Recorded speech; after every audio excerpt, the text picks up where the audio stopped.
Hope you've enjoyed your lunch. There's no doubt about it, we have had a superb morning's play here at the Waterloo Handicap of 1989. You may remember when we left you earlier on today, about 3/4 of an hour ago, Brian Duncan led by 12-6 over Norman Leach. He was holding centre stage. Well, we rejoined the match at the start of the 13th end, and the score has moved on now to 15-9.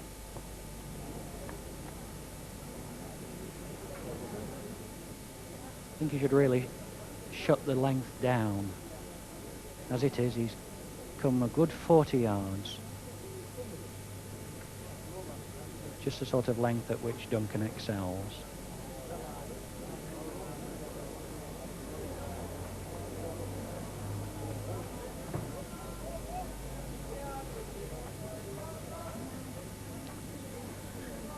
There's Duncan. He's playing at a ball there that's 2 big yards short. Doesn't allow them sort to go on the card. Steps in and plays a ball about just a little short of a yard away from the jack. Just on the right there. Norman might put a bit of call on this. He can win with this. This has won it. Cracking ball.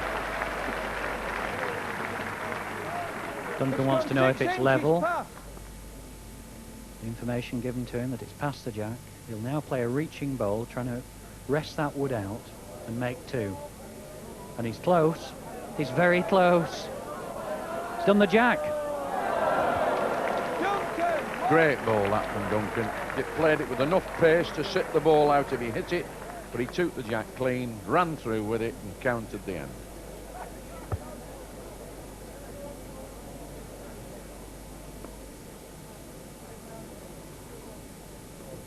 Back to the corner he goes.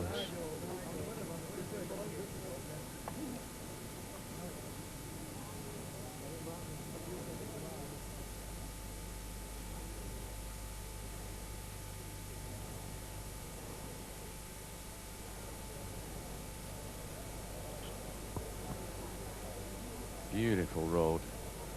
Absolutely smack on the jack roll, but loitered a little bit on the way. Stopped a yard short. Another one here. It's a bit on the top side, but still running. Still running.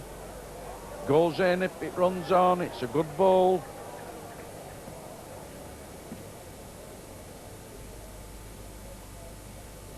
Immaculate delivery of Duncan's. Absolute precision. Identical road to his first. Just drifting below it with that yard of extra pace. Touch of a master there. Very difficult now for Norman Leach. He's asking if there's only one. Told that it's only one. He may well have to change his peg if he wants to try and play Duncan's wood out. Adjusted his position on the footer. Changed his peg. Now, has he played it with enough pace? Duncan, well. Very disappointing bowl.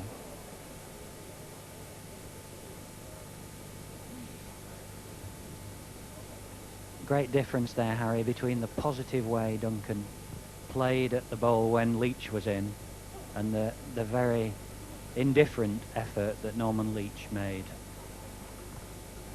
Yes, I think it was a bit of a wing and a prayer ball that. He played the right ball but didn't put anything like the effort into it that it needed to have the effect. But Duncan's such a... he punishes you so much, doesn't he? If you just play reasonable balls, they're not enough, and if you play good ones, he's likely to come and lick them anyway. That's right. Now it's absolutely skating home in this game after giving Norman Leach 4 starts. Led another good ball, even though it's drifted past the jack, it's smack on the road. Has come a long, long way. Don't forget, you've got to judge the ball to stop a length, and this fella's played some very good balls in the corners, like this one, for instance, which is going in.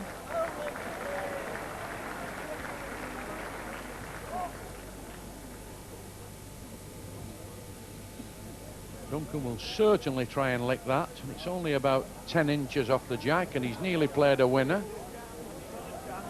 Just gonna get in the frame. It's won it, would you believe? Incredible. He's scratching his head, and no wonder. The spectator there, he can't believe it either. Looking at it as if he wasn't too impressed with it himself, and it's an absolutely magnificent bowl on the mark to beat a wood 15 inches in front. Well, this has a chance. Just drifted beneath them. That was a well-played wood from Norman Leach, that. Could have knocked his own in.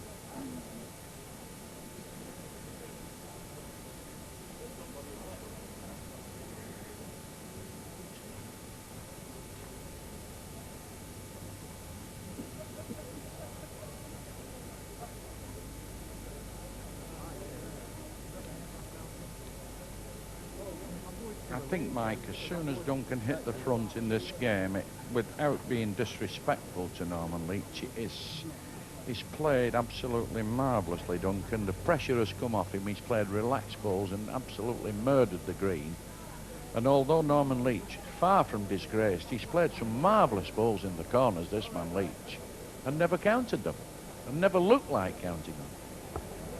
Well, there's been a lot of debate amongst the crowd as to whether or not Duncan can really win this tournament, giving everybody bar past winners and runners-up 4 start. And as time progresses, it's beginning to look as if he really can. That'll give the handicappers some problem.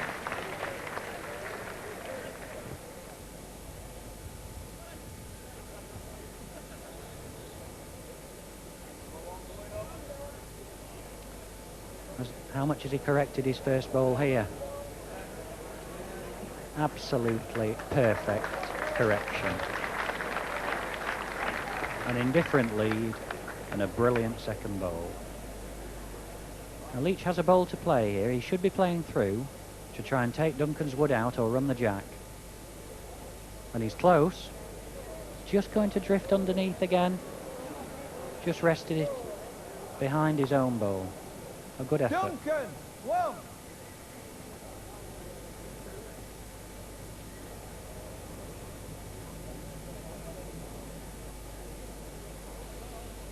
There's Norman Leach. Carried that mat a long time. Managed to get rid of it a couple of ends in the game, but I think he's played some great balls, Leach, and he must really wonder what you have to do to compete with this man, Duncan. I think he lost it early on, Harry. Just in the first few ends, Duncan didn't play them quite as near as he is doing now. He had his chances then to build up a lead.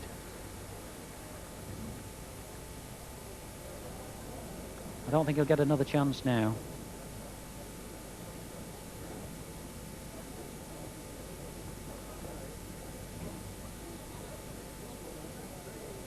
One here doing the trip. One here doing the trip. It's won it. There's pulled another good ball out, this man Leach. Anybody just coming to watch at this stage would think that Leach was perhaps in this game because he's played such good balls, hasn't he, over the last 3 ends. What's Duncan going to do with this one?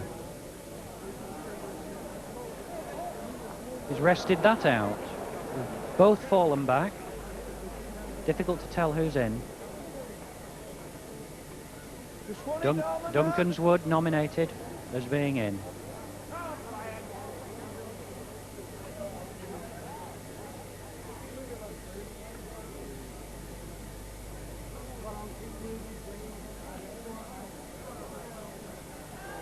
Run away. And again. And again.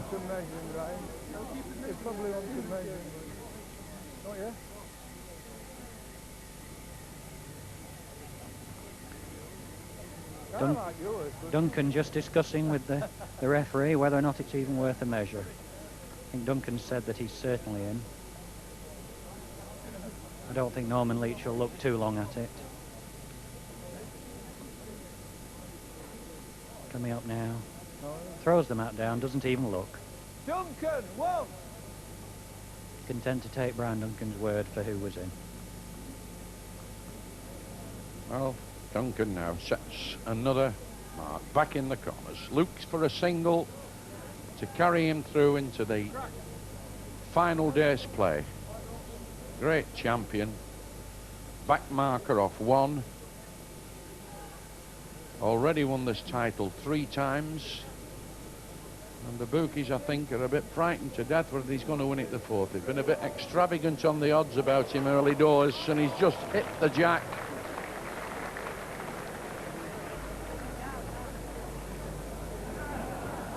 I'm just wondering... Norman Leach just turned round, asked Brian Duncan if he'd like to send one for him.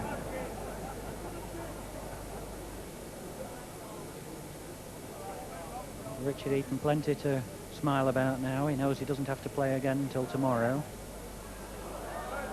He also knows he can't meet Brian Duncan till the semi-final.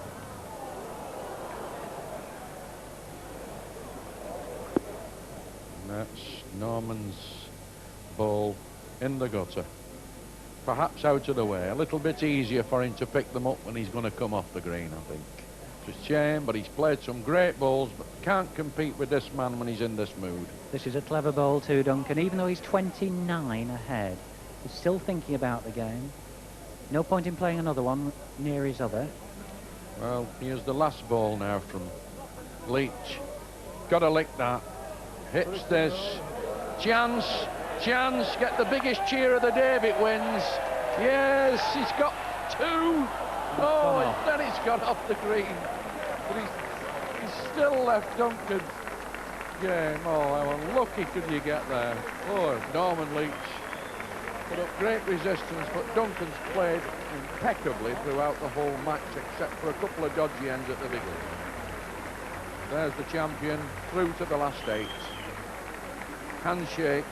Duncan winning against Norman Leach, 21-9. Hand up, Norman.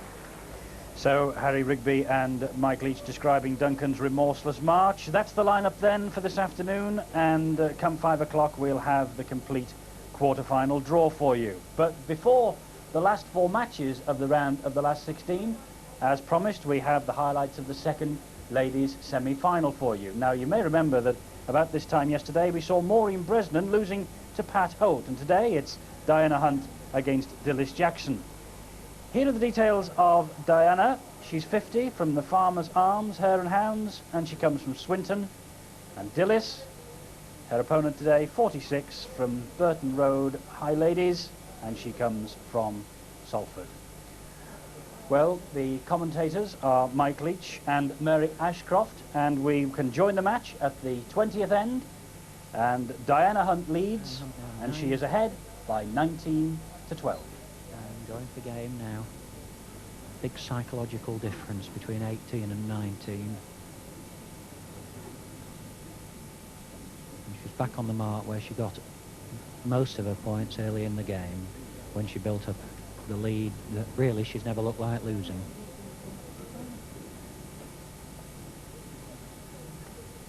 Yes, it's another good lead. At a yard narrow, but not easy to beat.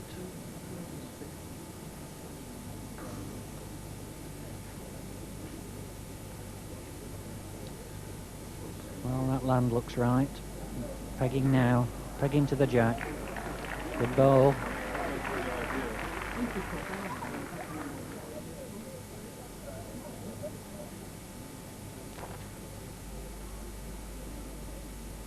Again, this is perfect land, but she's left it. An uncharacteristic short bowl. That is a surprise. Now, certainly left Dilys room here for 2, and she's going to catch up now. She needs to get them in 2s. Didn't just send that quite as cleanly as the last, but I don't think it'll matter. Or will it? Will it ever peg in? It's fallen nearer. Now, having a look. Diane kicking out the first bowl, looking long and hard to see whether or not it's 2.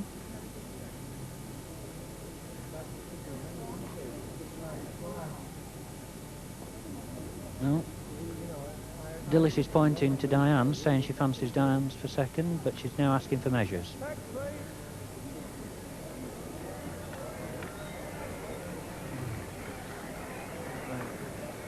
Measurers making their way onto the green to the now customary whistling. Mary Wilson on the left and Greta Turner there on the right.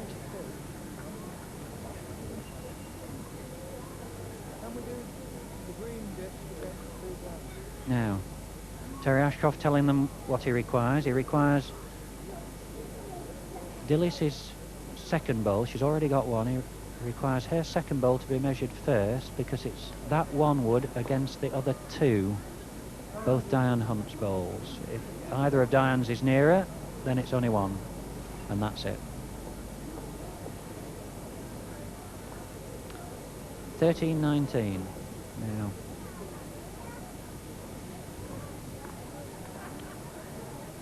She can't afford to make any more mistakes now.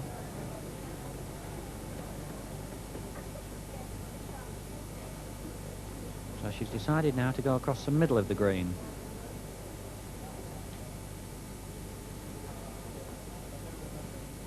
Thumb peg.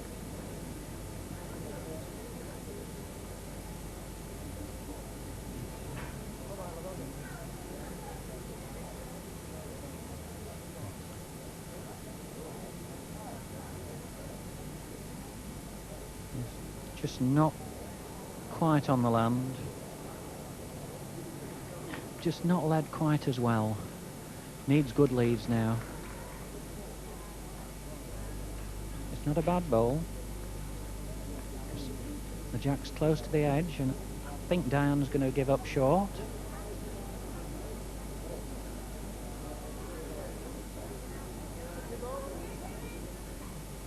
So now, very important bowl this. If she can just get one near the jack now, she's every chance of counting two this end, and then she's well back in the game. I think the danger is she'll take too much out. Well, it's the land's right. It's a good bowl, this. That will be hard to beat. She can't afford to go racing at it. But Diane has shown herself a player well capable of playing crucial bowls when it matters. And here's one. And it's trickled out. Left two, I would think. Right through the gap.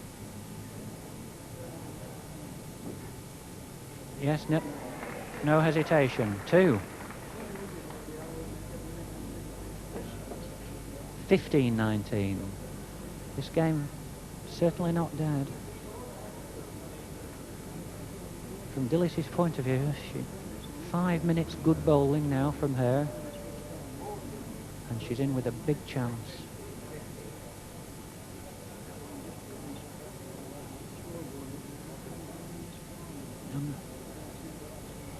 Comfortable distance for them both, about 40 yards, finger peg, needs a good lead. Pace of it doesn't look bad, might stop fractionally short. Not be a lot off. Good bowl indeed.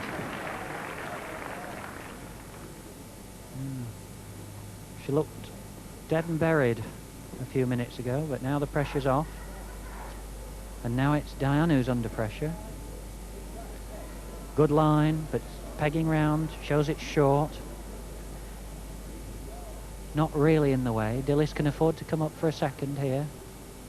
And if she lies in with two, she really is back in the match. She's a bit more spring in her step after that, but will it peg in enough to get another?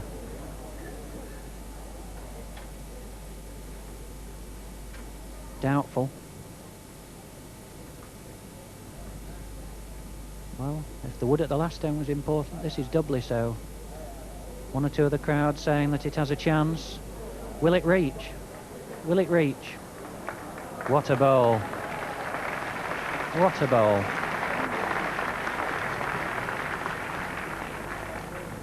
A bowl that was greeted with very sporting applause, not just by the crowd, but by Dillis Jackson herself.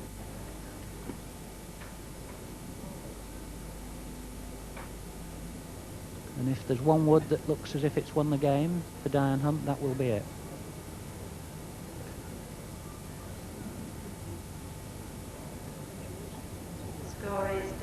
Hunt, Olga, Dillis Jackson, 15. Winner of this game will play Pat Holt in the final. Will beat Maureen Bresnan in a very dramatic and closely contested semi-final, 21-20. Leading for game now. Well, certainly not a bad lead at 20. 3 feet wide, perfect length.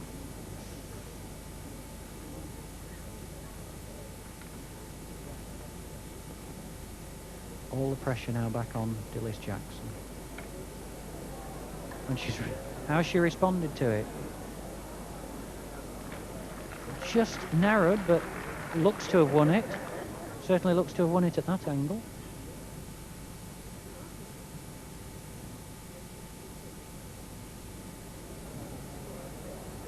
Will this reach? Will it reach? That dreadful sound that the bowler comes to know only too well, of the crowd groaning as it's short. So, still the game's alive. And 2 here would make the game interesting. Perfect land. Will it reach for 2? Just perhaps given up.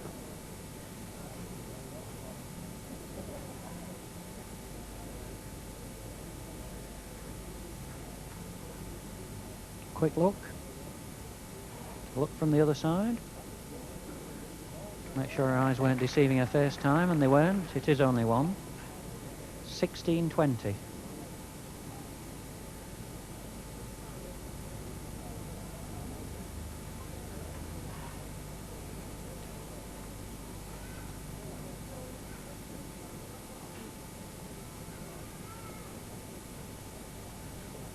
Well, I think she's right. I think this was a place where she looked as if she might just beat Diane Hunt earlier. She's gone right into the corner, presumably with a view to going full corners if she gets in. And this is a difficult mark. Anything within a yard here is a good wood. I think she's slipped up. She's going to be short. It is fast down here, but I wouldn't expect that to count.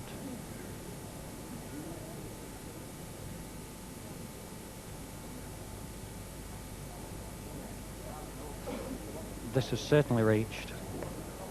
The question is, where will it stop? The brown piece now, just between now and the ditch, just stopped on. Fell over, otherwise it could have gone off. So, now, line game.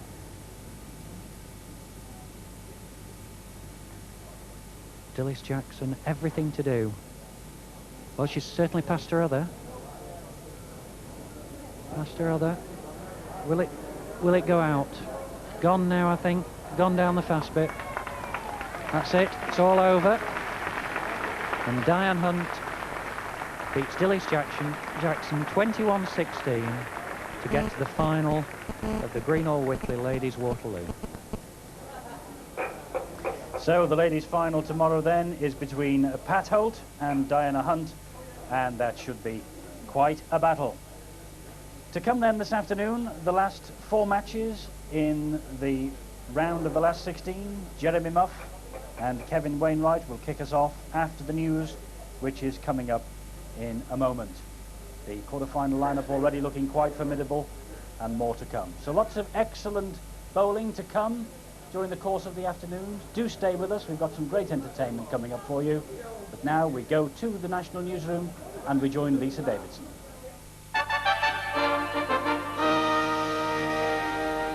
Good afternoon. The main story is at 2 o'clock. At least 10,000 East Germans have now arrived in West Germany, taking advantage of Hungary's decision to open its border with the West. Thousands more are expected to follow. The newcomers already have 8,000 job offers waiting for them. Mrs. Thatcher is in Northern Ireland on a one-day visit. She's been meeting industrialists and will see representatives of the security forces. Her visit coincides with a new threat to relations between Britain and the Irish Republic, after allegations that intelligence information was passed to loyalist terrorist groups. The government has launched a package of incentives aimed at making shares in water authorities more attractive. Investors will be able to choose between a discount on the share price or a bonus allocation of shares, but there'll be no reduction on water bills. Well, that's all for now. The next news is at 3. Now with the weather, here's Bernard Davey. Thank you, Lisa. Good afternoon. Most of the country fairly cloudy. There is some bright spots around, some sunshine, but there'll be quite a few showers during this afternoon. There's some thundery ones pushing into the south, and there's quite a few showers in northern parts as well. Looking at the satellite picture, there are some breaks in Southern Ireland and in central and western and northern parts of Scotland, but most places are fairly cloudy with fairly frequent showers developing during the afternoon. Temperatures just around normal, feeling rather humid down in the south. And that's an early look at the weather. And now back to Eddie Hemmings at Waterloo. And we have a pleasant enough afternoon here for the last 4 matches in the round of the last 16. The sun beginning to break through. Mind you, it did it this time yesterday, and then the grey clouds came over and it looked fairly dark during the course of the afternoon. But Noel Burrows is here with me, as always, and Noel, set fair for some more good entertainment after what we've seen this morning, because it's been great fare, hasn't it? It certainly has, yes. Excellent games this morning. I felt very sorry for Roy Armstrong after a great fight back from 17-8 down. He got to 20-19 in front and then slipped up at the last end to lose 21-20. That's right. Let's have a look at this morning's results. There they are. Roy Armstrong losing narrowly, 21-20. That was a great start. We thought, could it carry on? Well, Ken Humphries and Tommy Johnson gave us the answer. Tommy Johnson, former winner of the title, going out of the competition. Then the young man, Darrell Price, against Joe Broadhurst, and he qualified. And then the man himself, Brian Duncan, making sure 21-9 against Norman Leach. Leach, the 40-1 outsider, Brian Duncan, the red-hot favourite for the Waterloo. So it's looking a formidable lineup, Noel, isn't it, already in the quarterfinals? Certainly is, yes. I think Darrell Price will find that he's got a hard job on tomorrow. Brian Duncan is there again. You can't keep this man down. He's gone through 21-9 this morning. Superb performance, even though Norman Leach would probably admit that he didn't play as well as he can. He played too many short balls. But even so, Brian's done the business again, and final day, marvellous achievement. I noticed the difference between Brian Duncan and the other bowlers is the other bowlers tend to go hither and thither, but Duncan, he sends them diagonally across the green, end after end, doesn't he? That's right. He's got a favourite mark on this green. Not many people can get him off it. Once he's in full flow in the corners, it's just unerring accuracy, end after end. And the distance between him and the jack as well, I mean, that is, well, as you say, 55 to 60 yards, and he, more often than not, he puts a ball about 2 feet short, right in line, and very difficult to beat. I use the word remorseless to describe him. I think he is, isn't he? Well, once he's got somebody down, he buries them. Yeah. He does, well and truly. And poor old Norman, he certainly was buried well and truly, wasn't he, 21-9? He certainly was, yes. Well, I think Norman will have enjoyed his experience, and hopefully for him he'll be back again.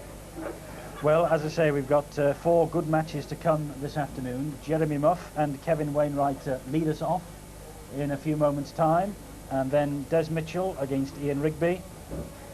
Keith Pessall faces David Slater, and Ken Armitage against Peter Fielding. Poor old Peter Fielding had to wait all day yesterday to get on the green. He's got to do exactly the same today, and well, that must be a little difficult for the old Patience when he sees everything that's going on out there on the centre.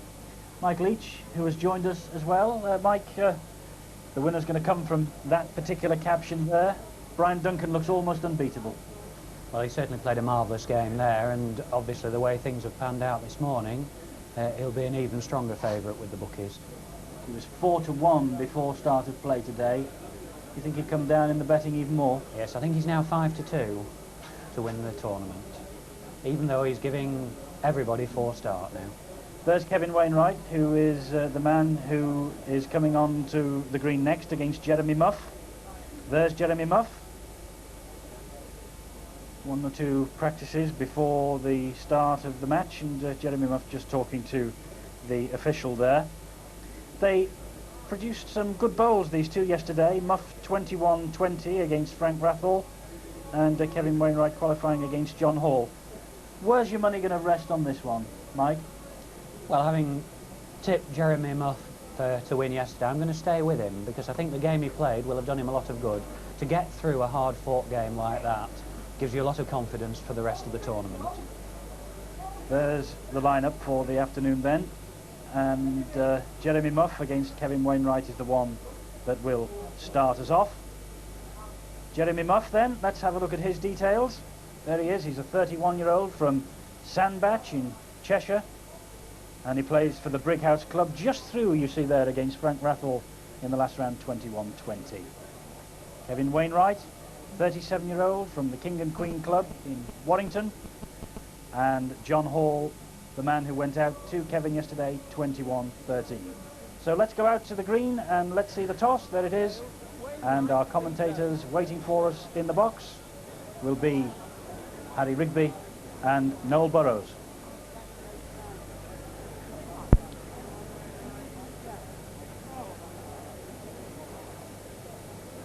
Another last 16 match, the 8th round of the Waterloo Hotel sweepstake between Kevin Wainwright of Warrington on yellow, who sets the mark. And there, sending the second ball of the end, is Jeremy Muff, an exiled Yorkshireman now living in Sandbach in Cheshire.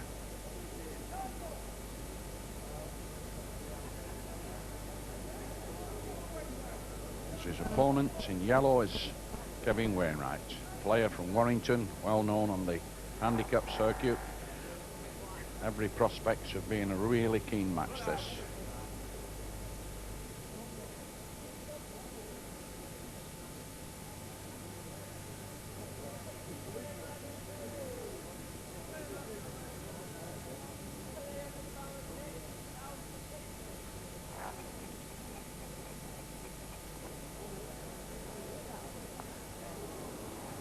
Very timely collision there.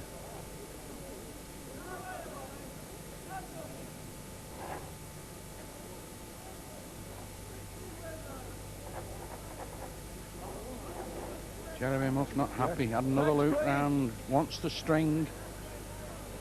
Just heard a shout from the bookmakers there on the man in yellow with his back to us as Kevin Wainwright, now quoted at 16-1.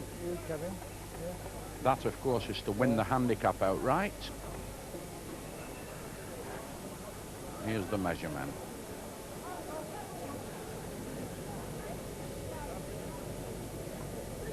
All on here, Derek? Yes.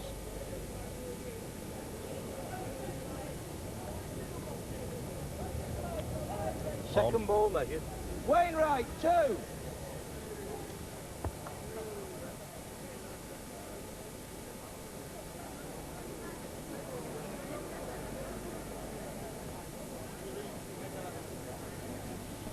Good start there from Kevin Wainwright.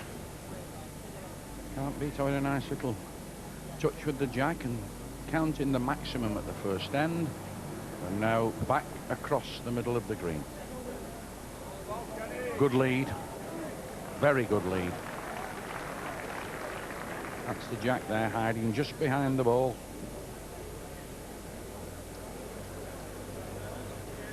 Some short mark across the green, about 28, 30 yards.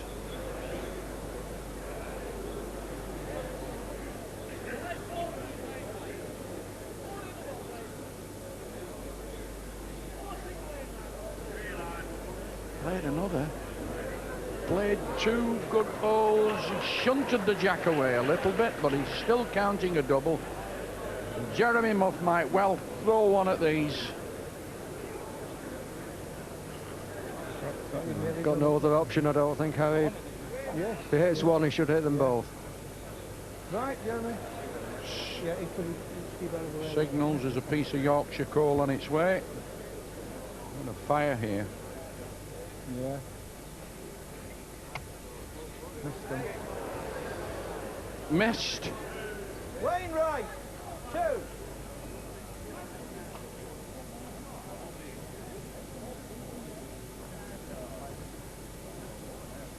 Kevin Wainwright made an excellent start.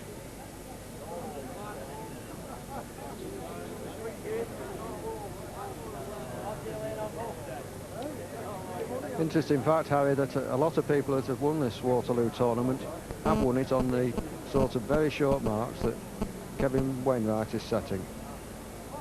Yes, he looks like sticking here. He's played another good ball. Not far away. Good lead. There's his ball, and here's Jeremy Muff. Hit a little bit of early trouble. But a good player. Very good competitive player. Wainwright thinks this is two back. Can't win anything.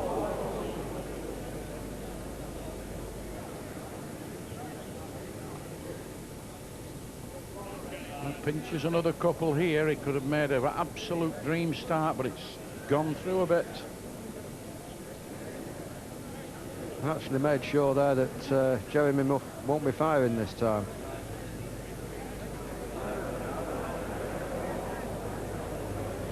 Left another double. Oh, disaster here for Jeremy Muff. 3 ends, 3 doubles to Wainwright. Looks like 2, Jeremy. Wainwright, 2. And one thing that everybody that comes here, even at late in the final stages of the handicap, they don't want to make a nightmare start, and that's happened to Jeremy Muff. Kevin Wainwright's played some very good balls, but they were beatable, but he's got them on the card. And yeah, I remember though, as many years ago it was when I actually won this tournament. I dropped 3 doubles in the final, first 3 ends, 11-5 down, and just managed to scramble out. Well, that looks like it's going to be Jeremy Muff's lot as well, because he's played another rambler here. Gone out.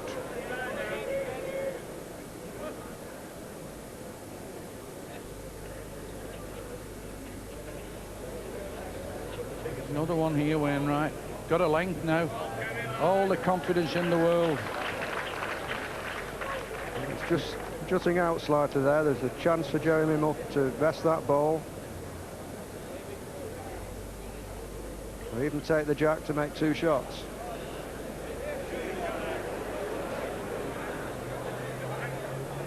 Oh, good effort. Wainwright, 1.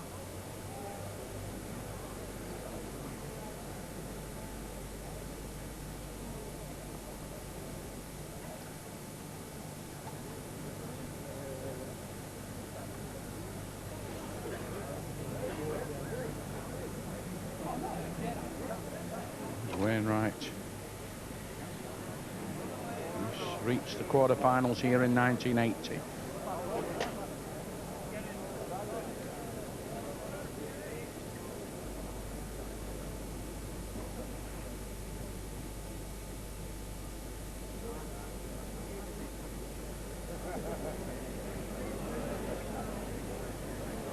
Found one.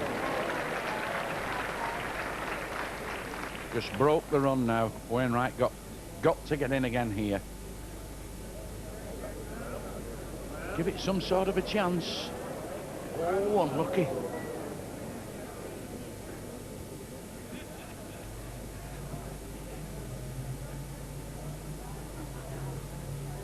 Muff certainly looking for another one here. And down the hill, plays. Got a double.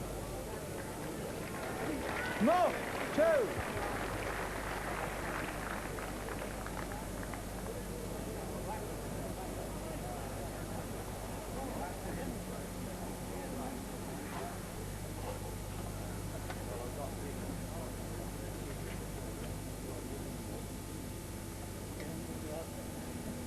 Jeremy Muff now setting a mark.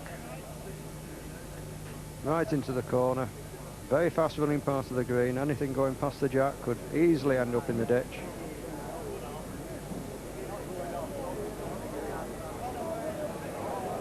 Got to stop. Got to stop. Going, gone. Only about a foot overplayed that ball. He knows that, Jeremy Muff. Quick piece. Get up to the jack. They just pick a little bit of pace up, and the weight of the ball takes it into the pit.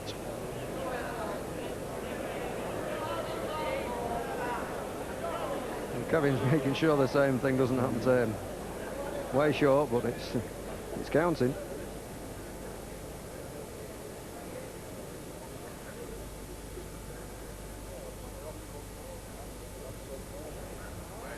Waiting until Wainwright gets behind him. Put his head down. He sent this far enough. Far enough, this. Won it a week.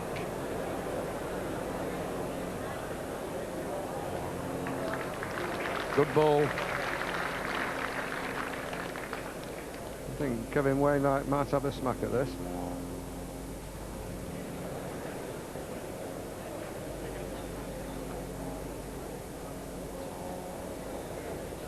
Right, good, Jeremy. Done it. Oh, and nearly done the jack. Oh, how unlucky can you get? Well, that was an unlucky ball. The hardest part was to hit the counting ball, which he did cleanly, and then ricochet into the jack. That was cruel. Bit of ball's cruelty here.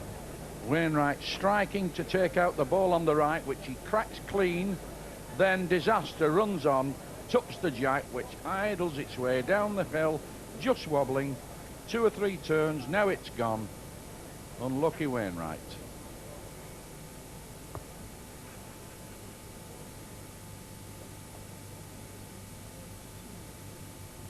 That piece of misfortune for Kevin Wainwright leaves Jeremy Muff in the position where he can pick which land he wants to play on, and he's gone a long way. Long way, a good 65 yards.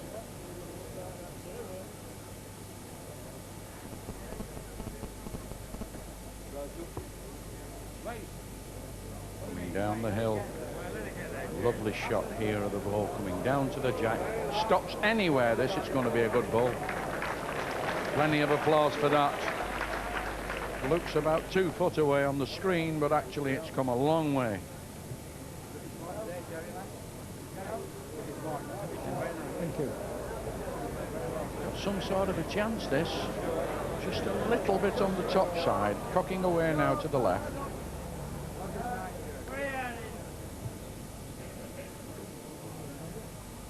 Here's Muff again. Gets some away. Very sweet.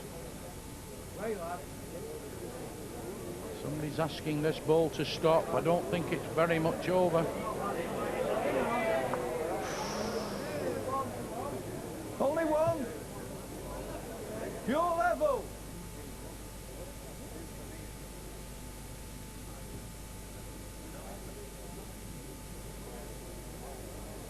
Here it comes. Over the top now. It'll come down the hill and run for its life, because this one's going on the card. This. Big applause.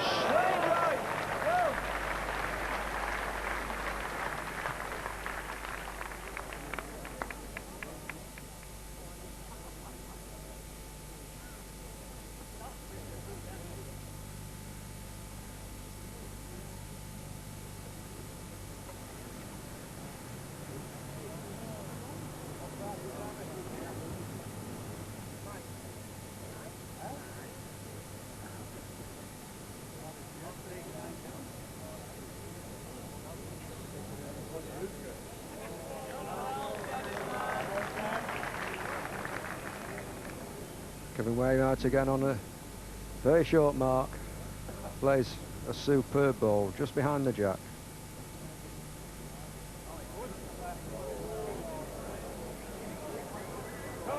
Jeremy Muff doesn't seem to be able to hold them back on these short marks.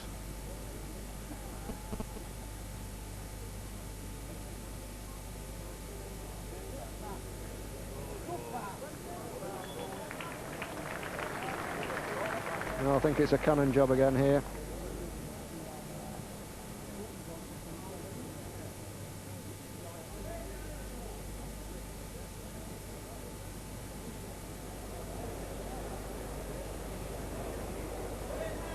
What a wonderful ball this. It's a wonderful ball for nothing. I think it's just stopped on the top of the hill. You just see Wainwright's the top of the end there. Shoes fading up the screen. I think it's bad news for Jeremy. He has conceded the end. Well, even though it finished only a matter of a foot away from the jack, he really should have been far enough to try and disturb something. Yeah, it might as well have been a million mile off. No, he should have been into the end, shouldn't he, at least? Well, he'd got the back ball. If he'd have run the jack through, he could have counted 1, possibly 2 shots for himself.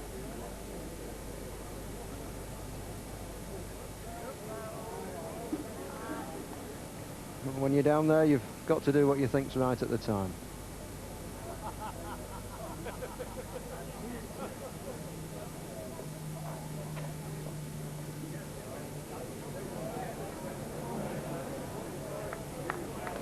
Great ball, that. Under some pressure now, Muff. A good few behind at this game, 21 up. If he wraps this jack, he's got 2 good uns. Just gone out. Made the right ball. Just to pick the jack up then. Muff will certainly try and get another one for me because he's a few behind. Doesn't want to do any damage.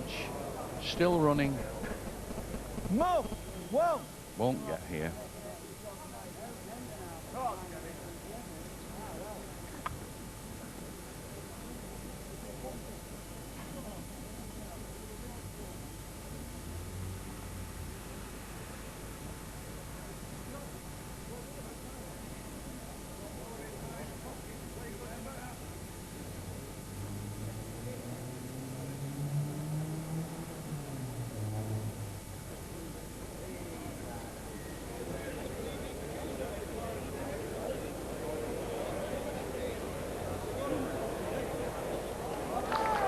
Bit of a murmur there from the crowd.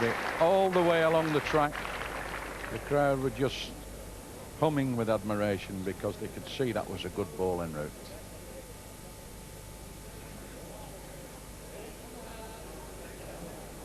Everybody urging this ball. It's got to peg a little bit. It could win it. Win it if it sits the ball, but it's just gone by. That's in a good position there now. Kevin with his last ball, if he's reaching into the ball and jack.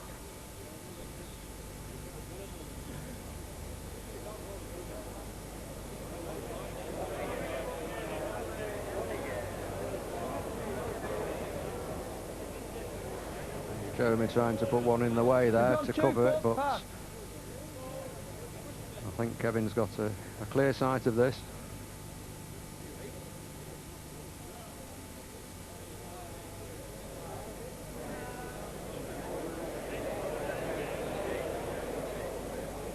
No! Whoa!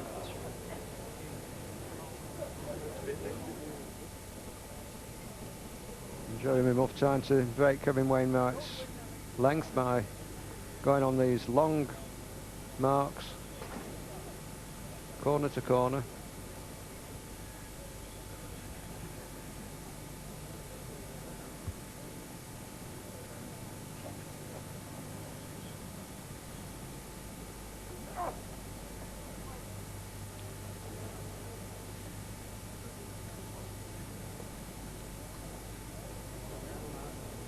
Certainly on a beautiful road here.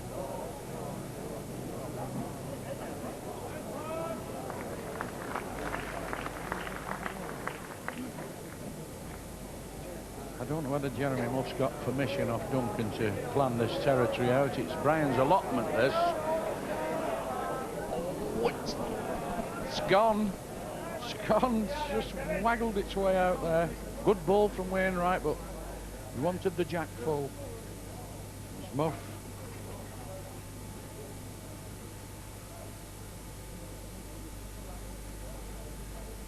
No, I don't think Brian Duncan minds anyone playing on this mark. Keeps it well rolled for him. Another good cracking ball. There's Kenny Armitage just caught in shot there. He's already done his job. Well fancied for this sweep.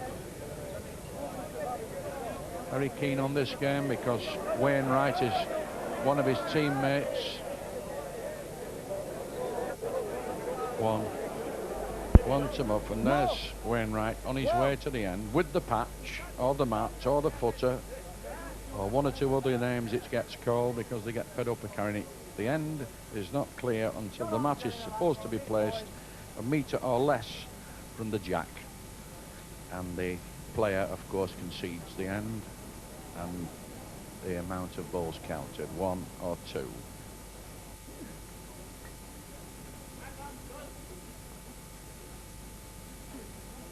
Muff now staging a bit of a recovery.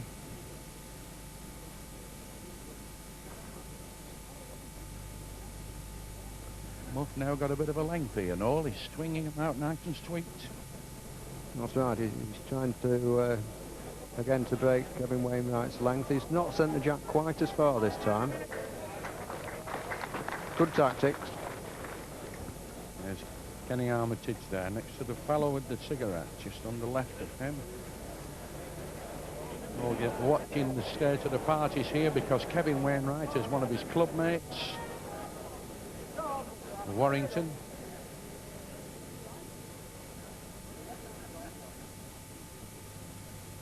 Now beginning to put a little bit of pressure back onto Wainwright, who made a brilliant start in this match.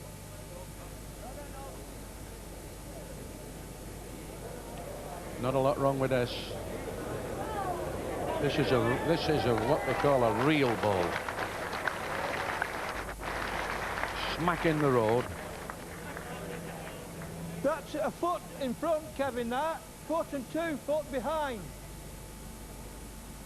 Kevin Wainwright's got to be very careful here. If he plays through with too much weight, he could take his own ball out. Road's all right. Got to miss the short ball. He might hit it full on and make it. Oh dear. Very, very unlucky. Muff! 1.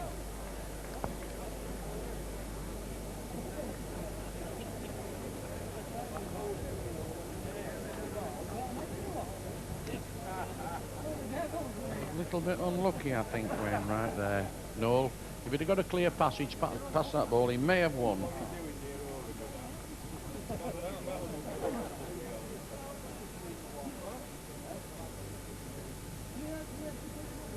And Jeremy now's getting into his stride. He's got himself back into this game. Coming up again with a very, very good lead.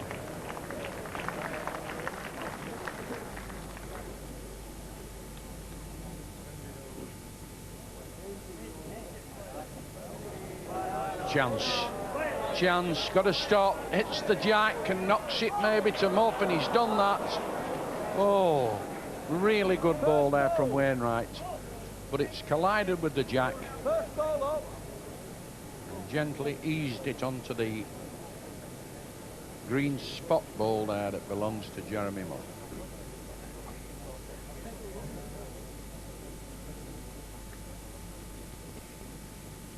Muff again. Knows he's got to count a few more balls. He's still 4 chalks at the back. 11-15. Played a no ball here. Wandering about. Won't get here. I think Wainwright's on his way over. I've got a sneaky feeling he was going to come and have a look and then change his mind. And now he's on his way back to the patch. And these, they are all the super critics. They've had a real feast of it today with the balls. There's been some tremendous games. They all look happy. And there's Fred Hume and Colin Price at the front there. Got it, Trying to punt a few punters into getting the name in the book. Done it, done it. Oh, what a ball. He's not going to be unlucky again, is he, and go off. It's going off, going, fell over and stopped on. Oh, he blew a bit then. Wainwright. What a really great shot that. And this is a chance. Ball on its way. He's got to try cut the ball out clean, but again he's unlucky. Carries the jack. Still going the ball. Almost certain to go in the ditch, but somehow or other now, way lad, over it goes, and it's 1 to Wainwright.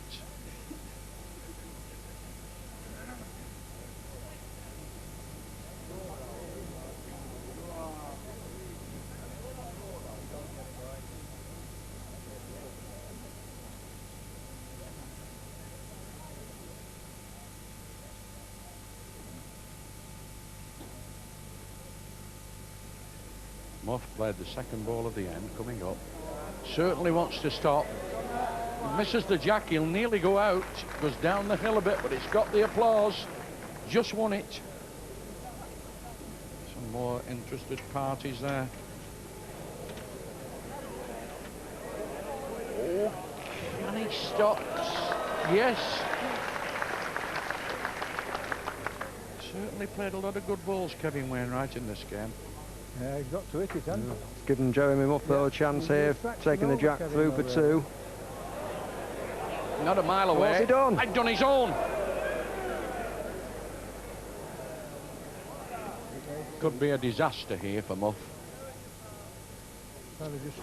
Just missed the object ball, which is the one immediately on the right of the jack. Pick that out, that's the winner. Now we want the string men. Just like it.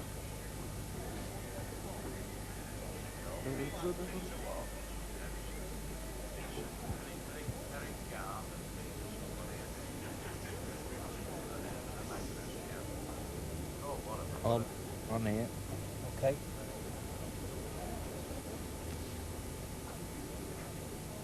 First ball, mate. Wainwright, one.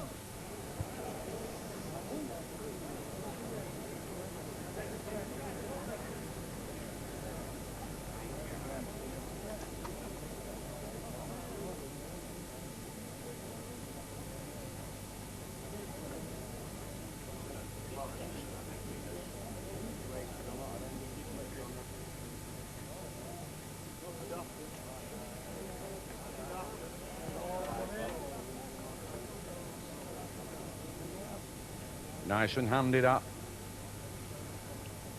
Got a nice 6-shot gap now, Wainwright. 17-11 in front, 21 up.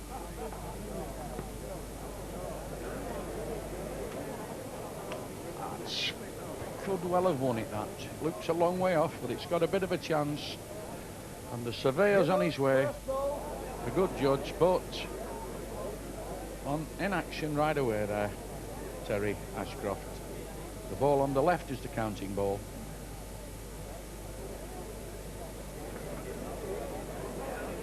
Won't touch the front. Oh, what's he done? I think he's been fortunate there, Harry. He's just knocked Jeremy Muff's ball to the side and gone right up to the jack with his own. Pardon? Yeah, yeah.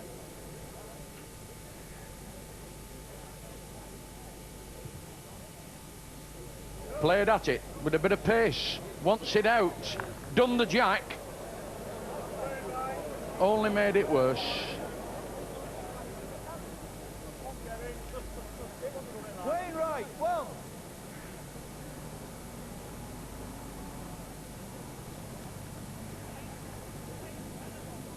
Well, things haven't exactly gone Jeremy Muff's way.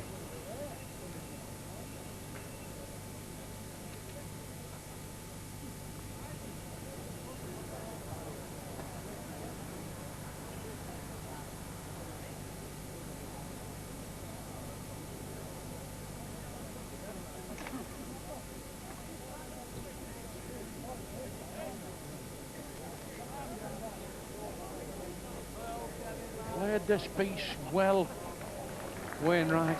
Can't take anything away from this man, Wainwright. He's played across this middle with a lot of precision. And he's found the important balls when he's needed them.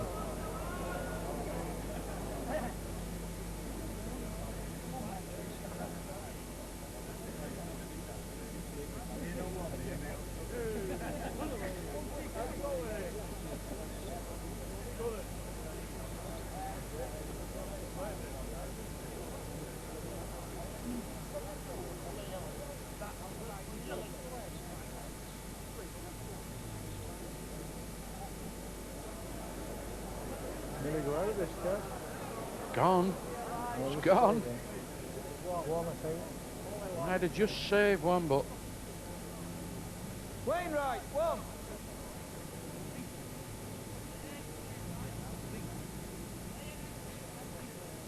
ooh, there's one. Alex Murphy comes here and takes a load of money away from the bookies. Always backs the winner. He won't like me saying this, but he always sticks hold of his bats. Alex, as long as it doesn't come from Wigan, he's all right, Alex.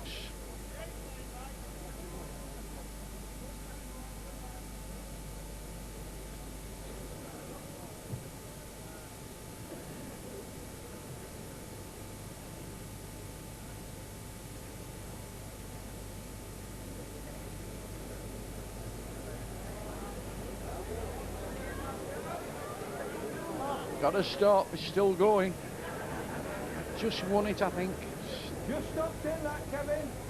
Yeah. Kevin Ashcroft there, immediately giving the information. That's good. The bowlers love it. Leaves them in, no doubt. Oh, he shoved the jack down the hill. Oh, can't believe that, Wainwright.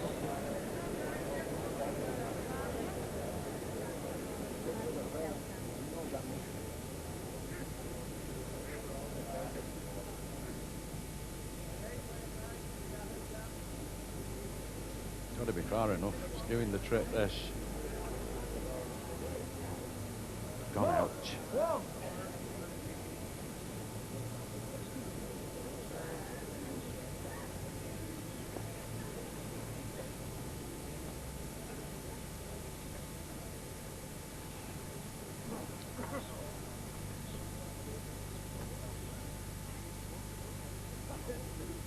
Yeah. Nice to see Alec Murphy in shot there. Back here on the ball scene. It's another love of his outside the rugby league.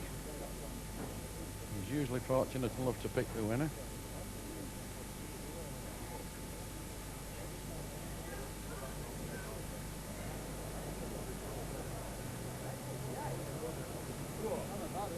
Good lead. Warranted a bit of applause, that, because it's a long way. Should start kicking a bit now, this ball. Come on, inside, and it can win. It's just stuck out a little bit.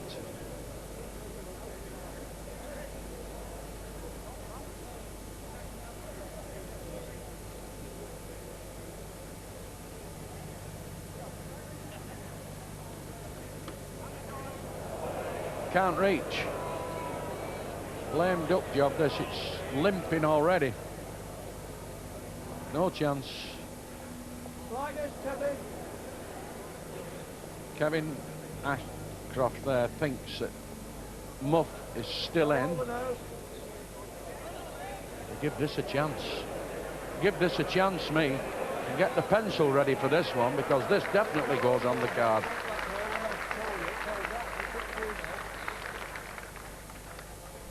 Don't think Wainwright will be happy to just keep looking. Yes, he is, because it takes him one off victory. All but 12. That's 20-12.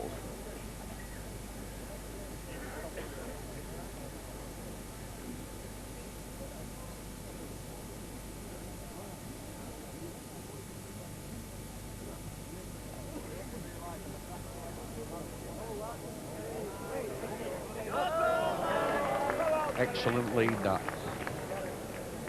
That's the thought. Them's the sort you want at 20. Some interested parties at the front, watching very intently. The Muff can lick this. Clear run, it wins. Rub the jack. Want to know who's on. Yes, won it.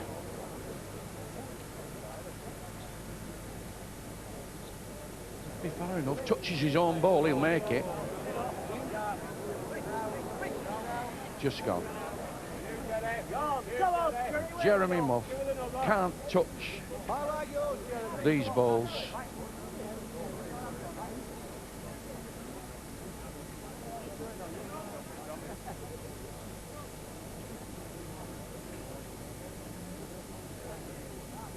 Looking to try and sneak another with a dead length, and he's done it.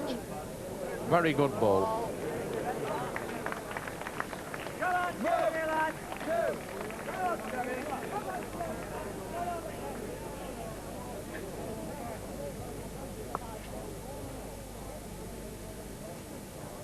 Another recovery job in hand here.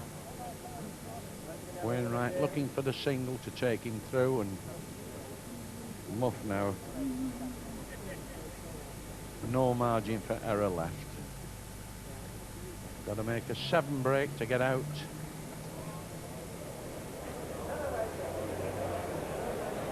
Keep running. And again.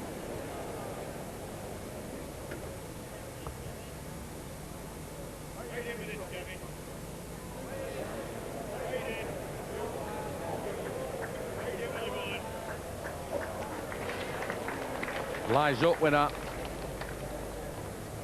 Jeremy Muff got that one to beat. Otherwise, definitely shake hands. Sent it far enough. Misses the short ball, he might have a chance. It's on the peg now, stops, it wins. Lovely.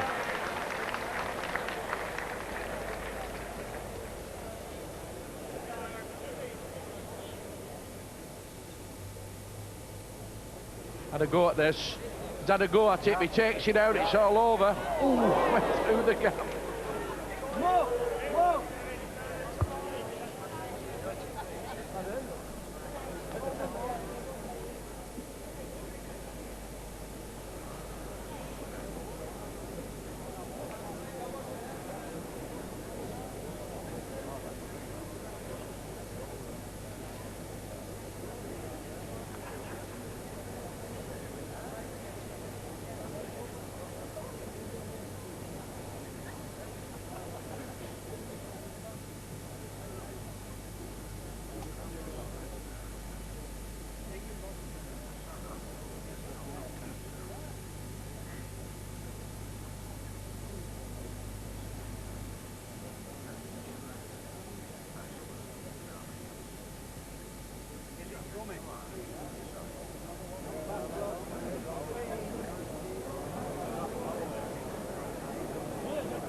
Now he's give Wainwright a bit of a chance here. Bit of space vacant around the jack, and if he's far enough with this, he's on a beautiful road, this ball. Played one. Won it. Lies game again. Big smile there from Wainwright. Nice position to be in. Muff. Got to play a winner with this. Certainly be far enough.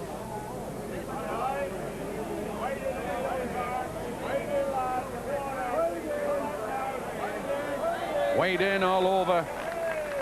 Gone out. Wainwright through. Kevin Wainwright of Warrington beats Jeremy Muff of Sandbach 21-15.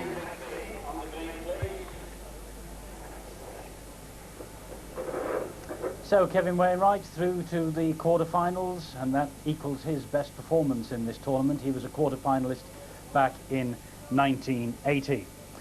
And poor old Jeremy Muff, really, he had a dreadful start in Old Burrows. He was 12-5 down at one stage. There was no coming back for him then. Yeah, so Kevin got on his pet short mark straight away. 3 doubles and a single. That's a bit of a lot to get back. And Kevin Wainwright, to be fair, he played those short marks absolutely superbly. Exceedingly well. He was doing the right thing, with about a foot in front of the jack, and those are dreadfully difficult balls to beat. Poor old Jeremy, as we say, he didn't really get a start, always trying to get back in the match, but never at the races, really. And nothing really went right for him either.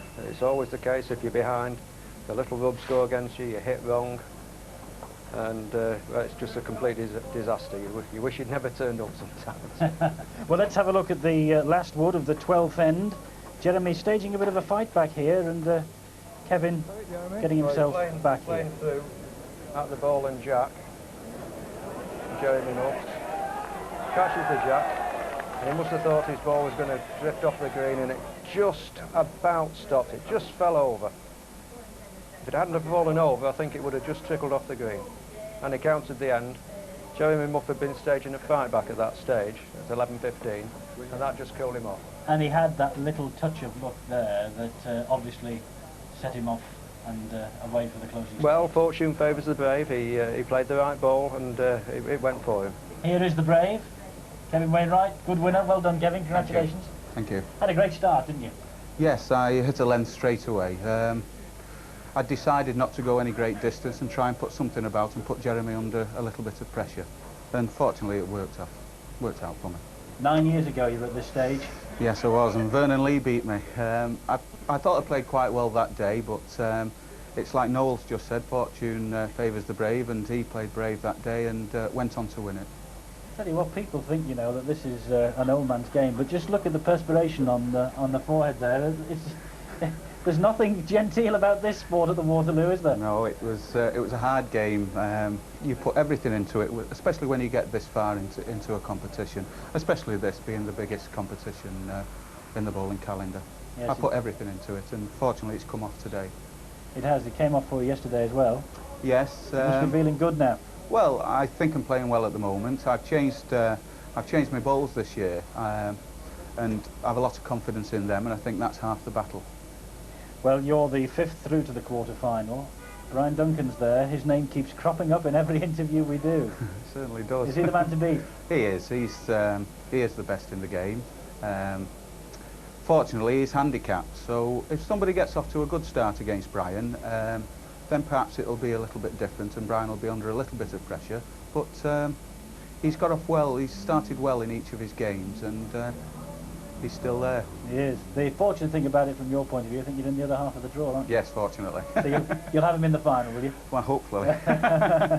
Noel, you say fortune favours the brave. He's been a brave lad today. He certainly has, yes, and he's played well. Every credit to him. Well done. Thanks very much. Congratulations. And let's have a look at the quarter-final lineup then as it stands. This afternoon, there he is, Kevin Wainwright, through to the quarter-finals. First man there from the bottom half of the draw, looking for Brian Duncan in the final. And our next match out there on the green is Des Mitchell against Ian Rigby. And here's the details of Des Mitchell, the former part-time footballer with Netherfield, 43, from the Plungington Hotel in Preston, beat Mick O'Donnell 21-16 in the last round. And Ian Rigby, he's a 28-year-old from the Wood Plumpton Club in Tarleton, and having disposed of Steve Copeland in the last round 21-13. They're just about ready for us on the green. We join them for the toss, and Mike Leach, beg his pardon, Mike Leach has now joined Harry Rigby in the commentary box. Tails. Rigby leads out.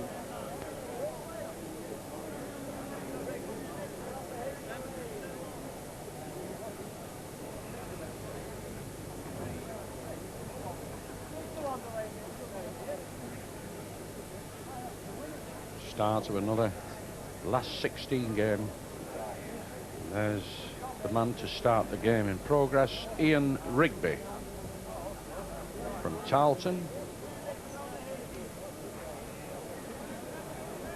And left a little bit of daylight between the ball and the jack.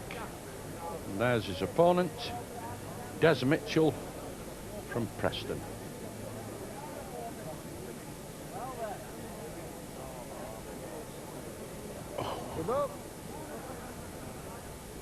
Can do without them.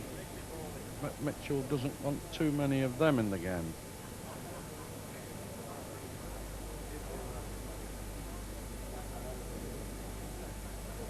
A lot of people fancy this man Rigby to go in very, very close in this handicap this year. Certainly played well in the previous round. But this should be some sort of a game, I think. Michael, you've had some first-hand experience, I think, with these fellas, haven't you? Well, that's a good bowl from Des Mitchell. Very important to him to get off to a good start. On paper, of course, Rigby's strong favourite to win this game. Absolute top-class player. They both play in the same league, the Preston League, but Ian Rigby plays about 4 divisions higher than Des Mitchell.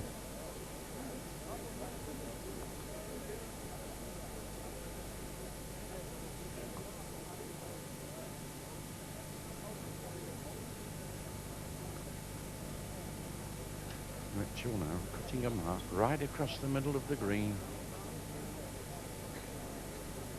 Looking to play 1 or 2 decent balls here to get in front. Keeps running, but it's well short. Looks like he's going for the mark there that he beat Mick O'Donnell on yesterday when he won so comfortably.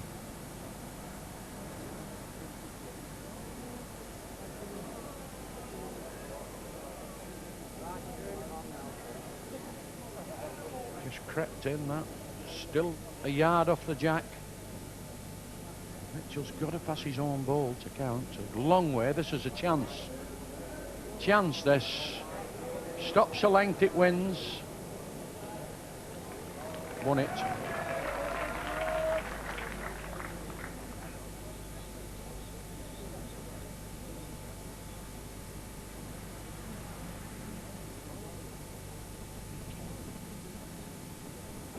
Ian Rigby now. Got to find one. Chances if it can stop. Just past the jack, it might go out.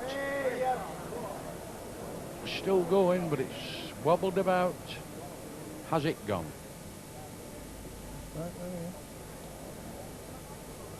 Referee's tipped it that it's gone out. Ian Rigby looking long and hard at it. Okay. Throws the mat down. A concession.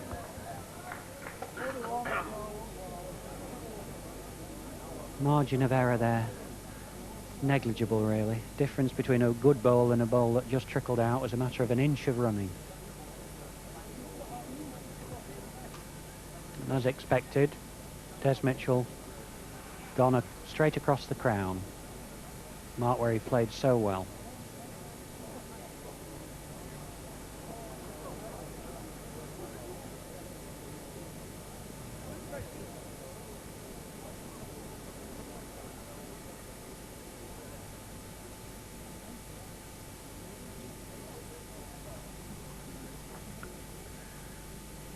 Just picked up the betting quote there from the crowd. 2-1 Mitchell on the heat, which means he's still second favourite. Even though Rigby is 2 behind. So Rigby just gets round the back. Quick dribble with his own wood, and then Des Mitchell. The ball running down, through and out.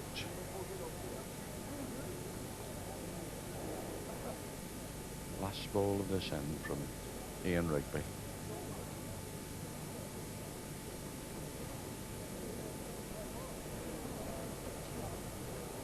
Let's still run a bit more before it gets one.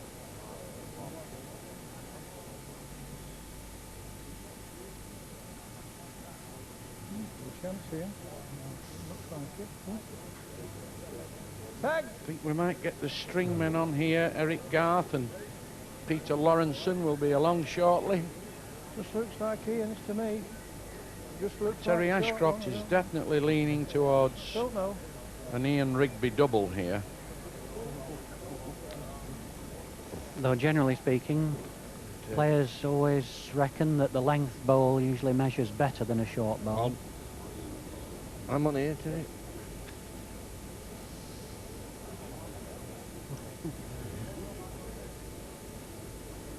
On. Rigby 2! Good piece of judgment from the referee. 7-all.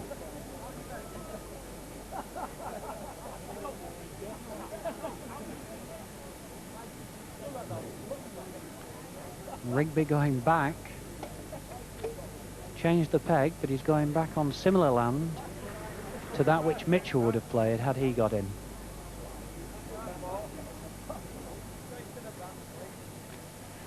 But he played really well yesterday in Rigby. If he can repeat that form, he's every chance of winning the whole tournament.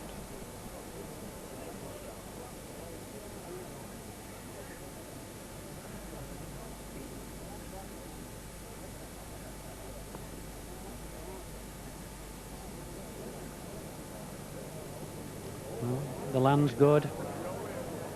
Turning round to the jack. A very good bowl. I think there'll be a few people taking that 2-1, Harry, if he carries on like this.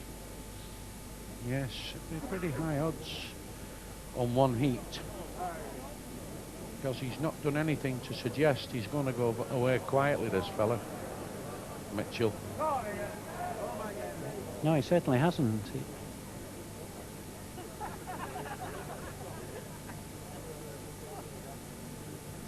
Another one coming up.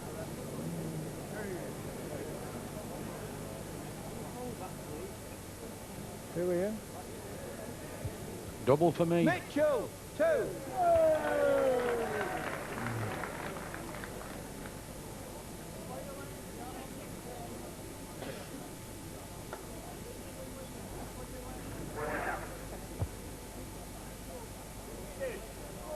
Nine-7 Mitchell now leads. Looks like they're both going to play across the middle.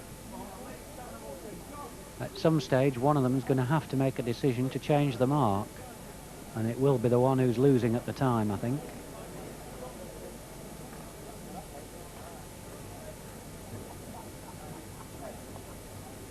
Again, Mitchell giving Rigby a little bit of room to manoeuvre. The ball coming up there. Got to run this ball. Just done enough, I think. Big smiles there from everybody. They're even clapping.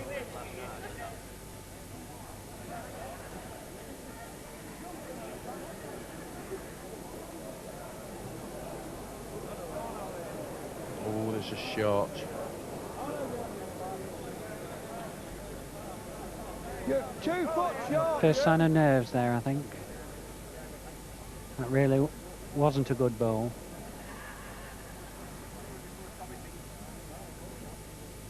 Did well to get 2 at the last end. Is he going to give them both back this end? Rigby would expect to get 2. Pace looks right. First of all. Rigby, 2.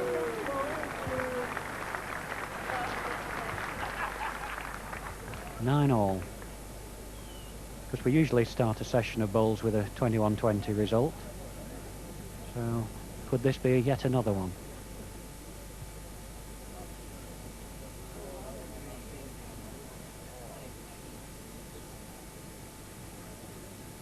Rigby now changed it round a little bit, shortened the marks right down. Swinging mark, just cutting the crown. Looking to play some near balls here because it's not a long way. He'll certainly play down. He's left it on the mat, this. It's not a good ball at all. Certainly runs down there. Certainly better pace, this ball. If it's got a clear run, it'll go to the jack. Good ball, this.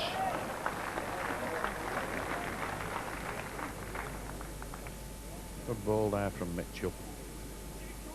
Now Rigby's got to do it again. He's made a mess of the lead. Certainly far enough. Could well be overplayed, this. If it misses the jack, it'll go out. And a long way. Ian just hangs his head there, disgusted with himself with those 2 bowls. Brace. Can he hit the jack?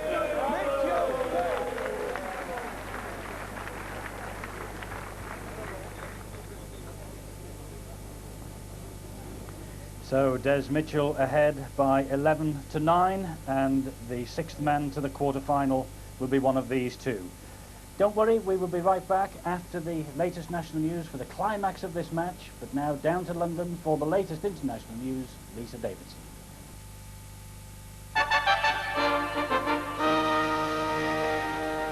From the newsroom, the main stories. Relations between East and West Germany are worsening because of the continued flood of refugees leaving the communist bloc through Hungary. East Berlin has accused the government in Bonn of provoking the situation, a charge denied today at a news conference in the Republic. The information minister rejected East German claims that the government here is provoking the mass influx. If there is a provocation, it is the provocation and the attraction of freedom. The government has praised the generosity of local people. Today it announced it had received more than enough offers of work and accommodation to provide for each of the 10,000 East Germans who've arrived so far. and it's ready to receive up to 16,000 more. Meanwhile, a leading hardline member of the Soviet Communist Party Politburo has arrived in East Berlin. Igor Ligachev will be meeting officials of the East German government to discuss, among other things, the political alliance between the two countries. The Prime Minister has been meeting members of the security forces in Northern Ireland. Mrs. Thatcher, who's on a one-day visit to the province, arrived by helicopter at a police base in Carrickmore, a strongly Republican area of County Tyrone. Shortly after noon, the Prime Minister's Wessex helicopter touched down at Carrickmore IUC station. She stayed for 40 minutes and met police officers and soldiers based there. So far today, security on Mrs. Thatcher's second visit to the province this year has been tight. So far, she hasn't commented on the recent allegations of security force leaks to loyalist terrorist groups, which will dominate this Friday's meeting of the Anglo-Irish Conference. The Prime Minister's wide-ranging tour of Northern Ireland is continuing. The government has launched a package of incentives aimed at making shares in the water authorities more attractive. It's to encourage people to take part in the £7 billion privatisation programme, which has been surrounded by controversy. Investors will be able to choose between a discount on the share price or a bonus allocation of shares. The Democrats at their conference in Brighton have overwhelmingly rejected a move to commit the party to a policy of unilateral nuclear disarmament. It's a victory for the party leader, Paddy Ashdown, who's committed to a multilateral defence policy.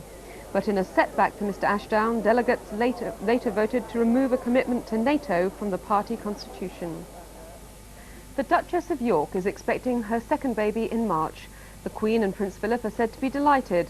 The Duchess, who was attending a literary luncheon in London today, described her pregnancy as great news. She said she just wanted a happy, healthy baby and a friend for her one-year-old daughter, Beatrice. The next news is at 10 to 4.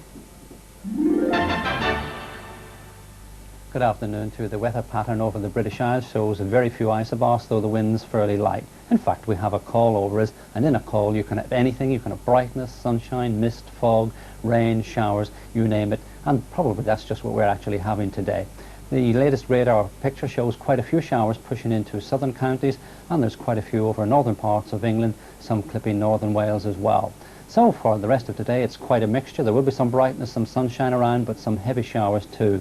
The best of the weather is to be found in Northern Ireland and Scotland, and even here there could be 1 or 2 showers later on. Overnight tonight, not an awful lot changing. There will be some showers around, but there's likely to be quite a few mist and fog patches as well. Temperature-wise, well, it looks as though it's going to be a fairly mild night everywhere. That's it from me. A mild night everywhere, and it's quite mild here at Blackpool. Des Mitchell 12, Ian Rigby 9. That's the way of it. It was 11-9 when you left us, and there's a measure taking place on the green now. Let's go to the commentary box and pick up the details of that from Harry Rigby. Timely return there for Ian Rigby. Counts a double at the last end now and closes the gap to just 1 short. 11 Rigby and 12 Mitchell. Both players play in the area, not so far removed from here. The Preston area.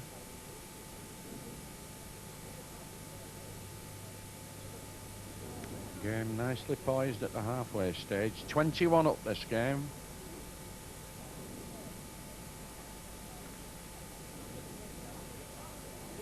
And a good lead. Excellent lead from Rigby.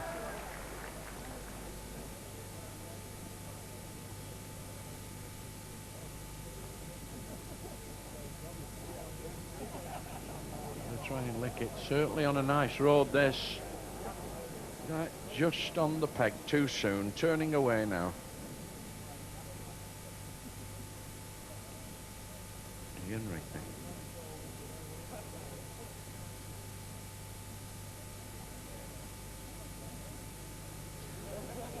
Certainly overreach with this. Tried to hold it back as soon as he'd sent it. Now, Des Mitchell playing the same peg. Could have thought of playing through the other hand. Has he reached? Won it. Or has it? It did a bit of a stagger down the hill there, Mike, just as it was stopping. Long, long look at these. He's not made any definite move there, Rigby. I think you could well be right, Mike. It may have just stuck in. The ball by Rigby here, the bottom of the jack, and then just over the top is the other one that's concerned in the end. And here's the two measurers, Eric Garth, and just on the right now as they come up to the line. Photo finish here about who gets there first. And the one with the white cap, of course, is Peter Lawrenson. These two players have troubled the measurers, I think, more than all the other players put together.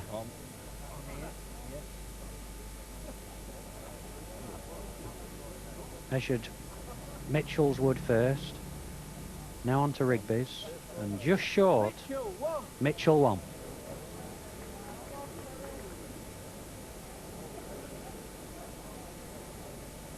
Very important bowl for Des Mitchell, that. Beat two good woods there, and now he's going back towards the middle of the green. I think Ian Rigby had in mind going full corners if he'd have got in. Yes, he only had one try a bit earlier, didn't he, Rigby? A bit down the right-hand side there with disastrous effects. I think he's regretted that. May not see him going back down there again during this match. Played a rambler. Too far away.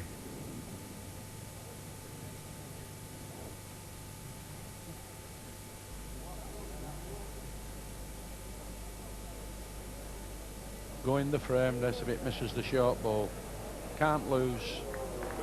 Very good ball. More applause.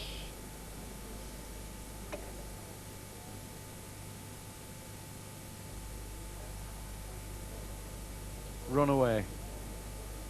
Run away hard. Run again. Another two rolls, can't get there, it's short. These two are really struggling to win two ends together. Both playing a lot better off the other's lead than with the jack. Rigby's chance here to even the scores up again. Gets another. Drop the sand now, it'll have to grind to a halt. It's well back. May not have got one, that. Rigby's having a long look at these. Jack, the ball above the jack there looks to be favourite from this picture, but I think it could well have hung out. Got the string men back again here. It's obviously going to be one of those games. Yes, what you call half of the string quartet, these two. Right. There's Eric Garth without the cap. Peter Lawrenson again, back on duty. Eric Garth had a serious word with Ian Rigby there and suggested he should be a better judge and they wouldn't need the pegs so much. Good shot here of the pegs as they come down. Well, some distance in that as well. The string was very slack on that bowl. Bit of wishful thinking, I think, on Ian Rigby's part to have that measured. Good job he didn't measure my grandfather's thick twist. He would have got sacked. With a mile out there, I wouldn't like it make me a pair of trousers. Have two odd legs. Well, back over the middle. Back where we started.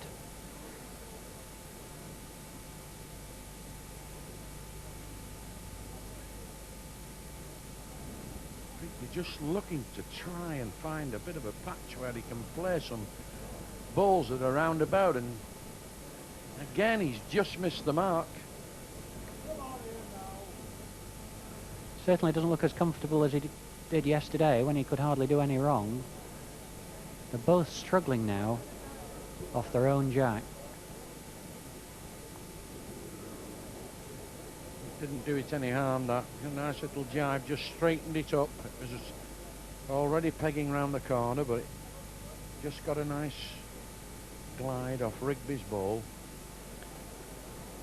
There's a second ball here now, looking to play a decent ball, but he's got plenty of coal on it. It'll go down the hill, past the jack. just won it, that, but we'll wait for the official verdict. Yes.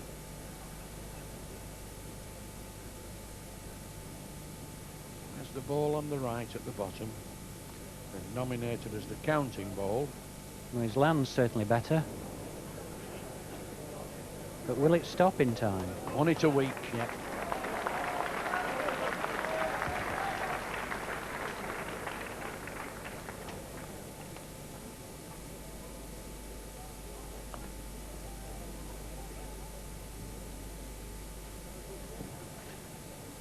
Ian Rigby continuing the pattern there. He has not yet won an end on his own lead. One. And that's a very frustrating time when you're playing and that happens.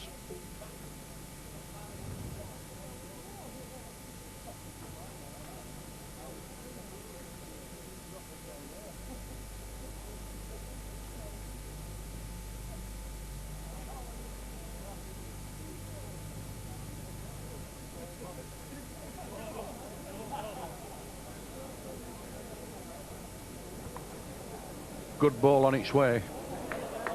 Good ball here.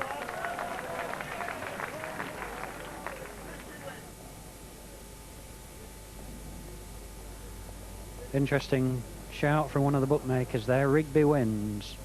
In other words, they're still just making Rigby favourite to win this game, even though he's 2 behind and a good lead against him. I think any minute now we might hear a call of Mitchell wins.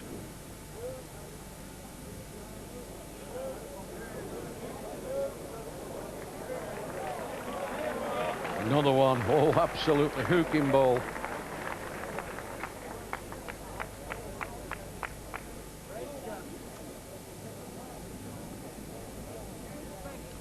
Going to fire at these.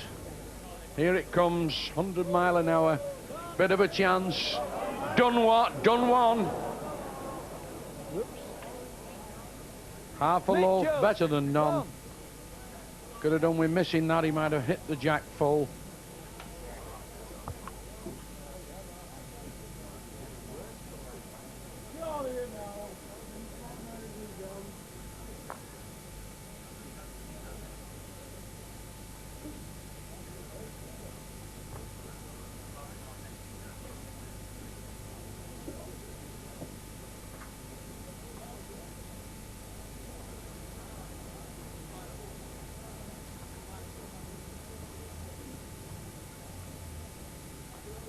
Mitchell now, handy gap, 3 in front, and again made a good lead. Nothing wrong with this. Just a little bit short, but it's quite adjacent. A difficult piece of land. Rigby's now got to find a very good ball to count here, and has played one. Just runs a little bit, it could nearly win it. I think it's gone in, that. Won it. The crowd were a little late there in responding to that ball. Yes, it's just crept in the crypt, that. It was almost dying.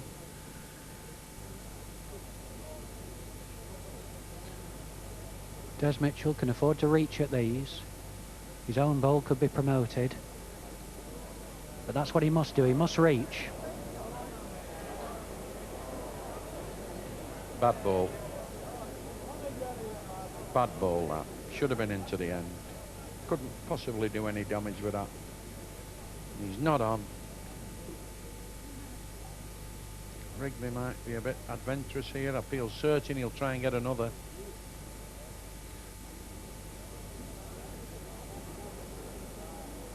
Just a little bit at the backside. Rigby, 1. 13-15.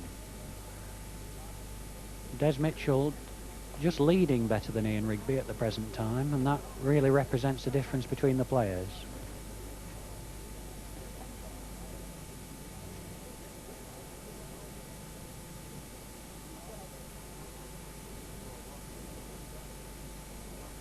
Ian Rigby obviously deciding to go for corners. The jack's going to go very close to the edge here. It'll be right on the edge if it doesn't go off. Gone now. Just trickle down there with a bit of pace, Mike, don't it? It's all really quick round the edges, that part of the green. It's all downhill. There's a bit of a slope there. So Ian Rigby loses the right to set the mark. Des Mitchell now will send the jack, and Ian Rigby, of course, will send the first bowl.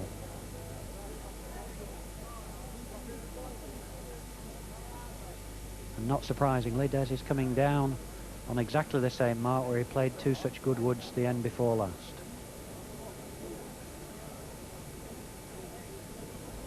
See if Rigby can make a decent first ball to the mark set here by Des Mitchell.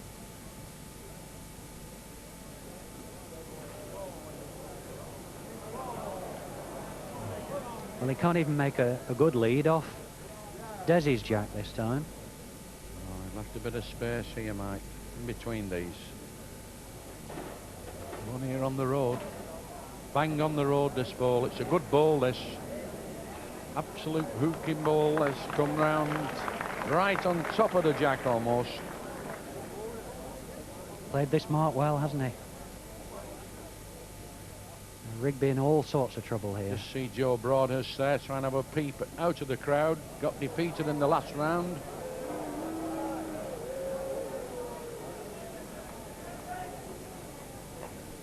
Another wayward ball there from Ian Rigby. Certainly not played anything like he did in the last round, Michael. Got another. Can't go out. Two alike. Two very good balls.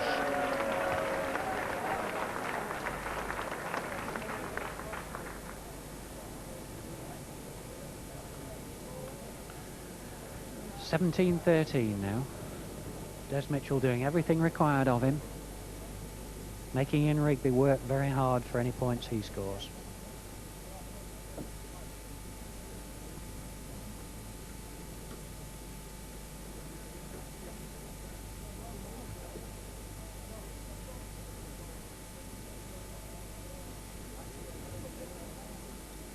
Wants this to start working now. Work, work, come on, over, over again, and a bit more. Live and let live ball that.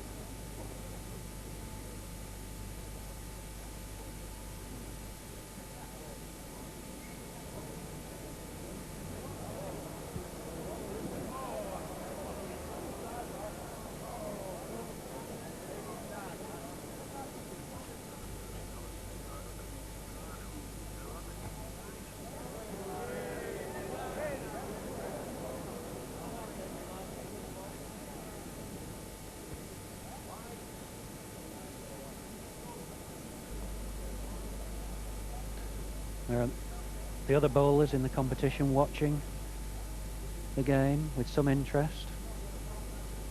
There's a bloke with a bit of a chance just at the other end there. Mike, Brian Duncan. Didn't notice the other two trying to push him over the balcony there before he could get back on the green. It's playing marvellous.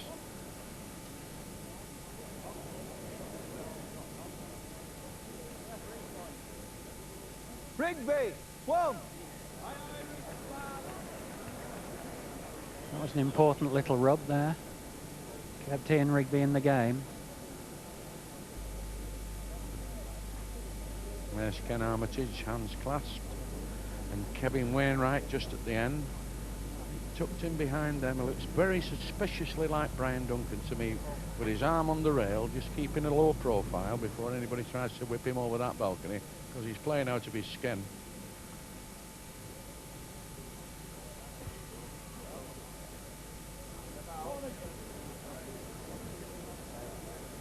Ian Rigby still searching for the good lead that he needs. That's perhaps as good a lead as he's made.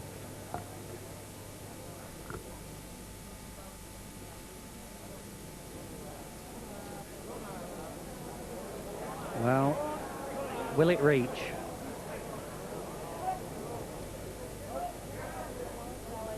The crowd are shouting given up.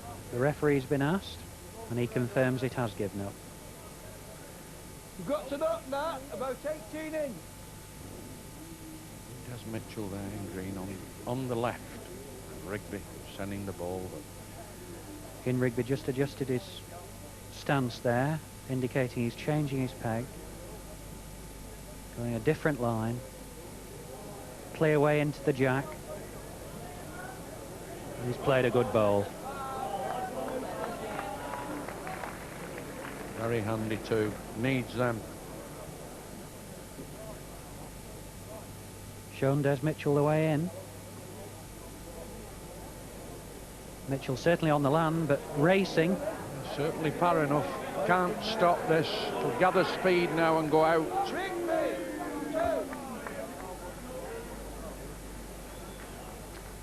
Des Mitchell absolutely furious with himself there. It's the first time in the whole game that he's permitted Ian Rigby to count off his own lead.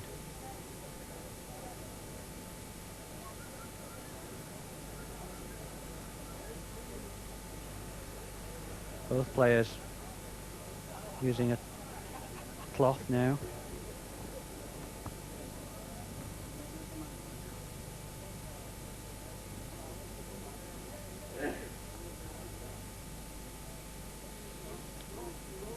Rigby now just stretching the land out.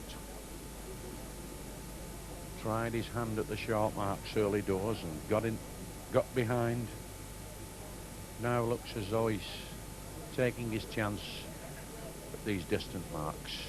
Long, long way this. 50-odd yards.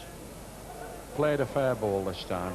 Coming up to the jack, yes, I think that might get a clap or two, yes. Just a light ripple. Good health. It's another keg going down.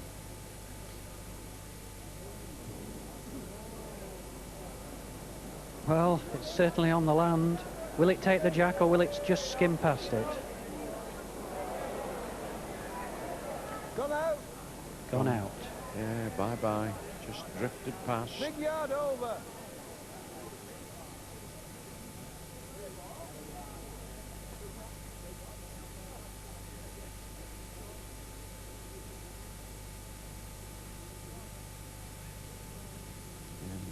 Beautiful follow through. Stroked it out lovely, but whether it'll do it on the green is another matter. Still running. Still going on and on. Could do we counting another with this. Running again. Wants the information, yes. Terry Ashcroft and Des Mitchell waiting to find out. He's been told he's only one down. But that second wood of Ian's is in the road. Des just has to skim past it, one side or the other, with a perfect length can win. He's short. He's short, it's just died. Oh, what a beautiful road. Rigby, whoa.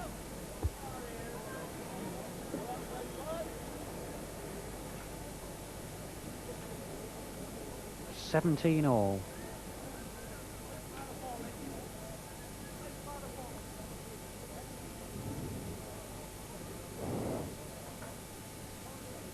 Well, I think Rigby struggled a bit mainly all through, Mike, to get his game together. He's played in and out balls, and yet he's back now. They're level, so it's 21 up. They want 4 apiece, or one wants 4 before the other gets 4, if you like. Yes, he's certainly not strung a lot of good ends together in this game, but now he's got the jack in a difficult place. It's about a yard from the edge, but there's only perhaps 6 or 9 inches of running beyond the jack.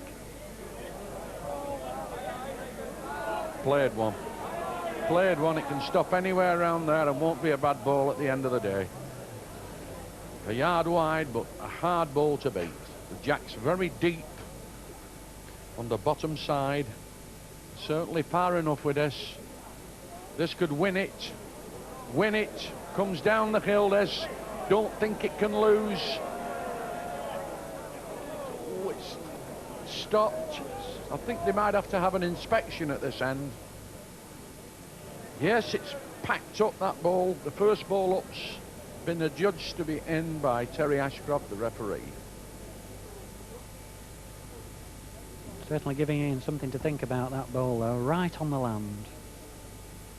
Touches it, he'll knock it in.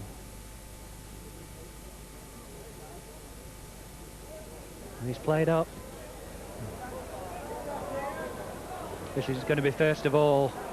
Good ball. This is a brilliant ball.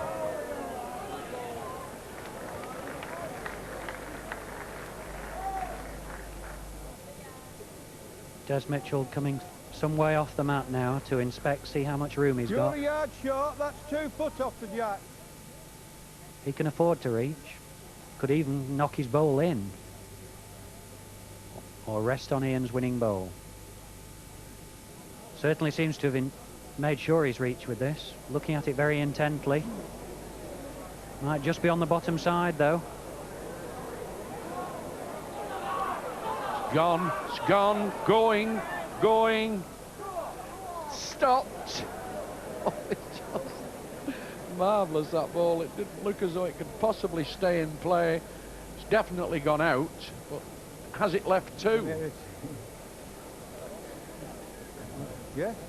Certainly got 1. I think they're going to kick the winner out now. The ball in question. Referee's tip that he fancies Mitchell's a second bowl. I hope nobody breathes on that ball as they walk past, Mike, because it might fall in the gutter if they do. Well, they've called for measures. Des Mitchell will be wanting to make sure that the measurers don't touch his bowl with any force, otherwise it'll be off the green.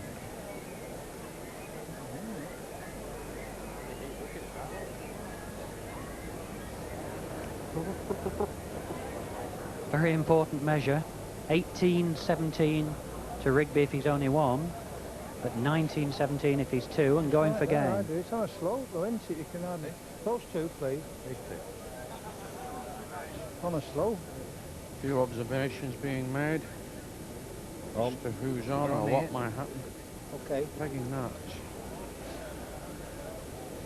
Right, the back ball now. Now, can they touch on this as well? Yeah, Rigby, 1! 1 only.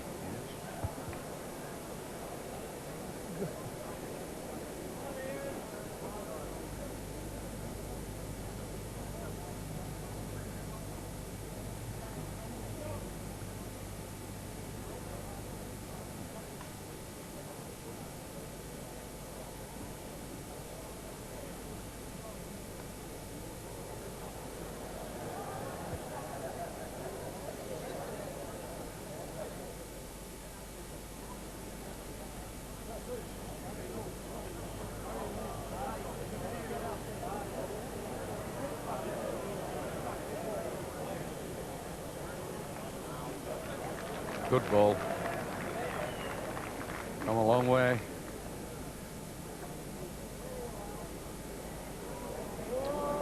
The tipping this is on its way to Bangkok. Listen to the shouts. Hits the jack, it might be different, but it's gone sailing by.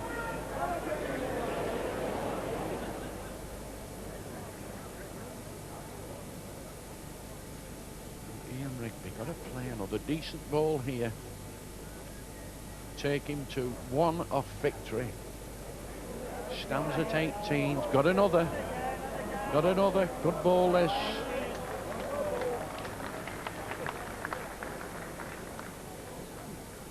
Counts these 2 now, and Mitchell is in real trouble. What do you think? He's short. He's short. Oh dear, dear. Toodaloo.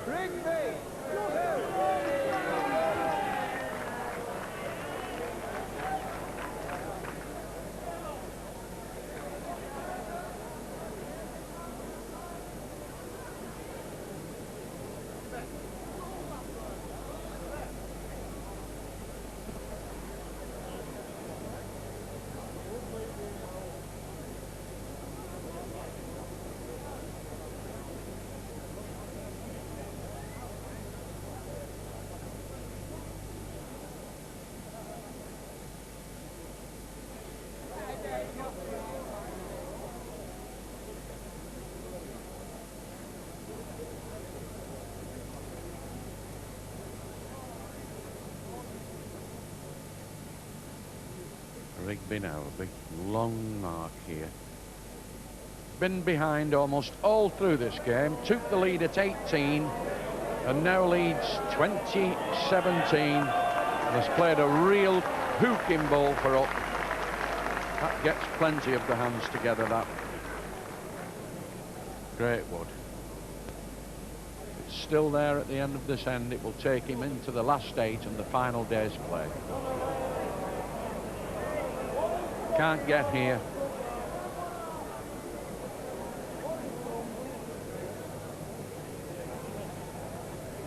Mitchell played really well in 3 parts of this game, led the way. One time was 17-13 in front. Now he's staring defeat in the face.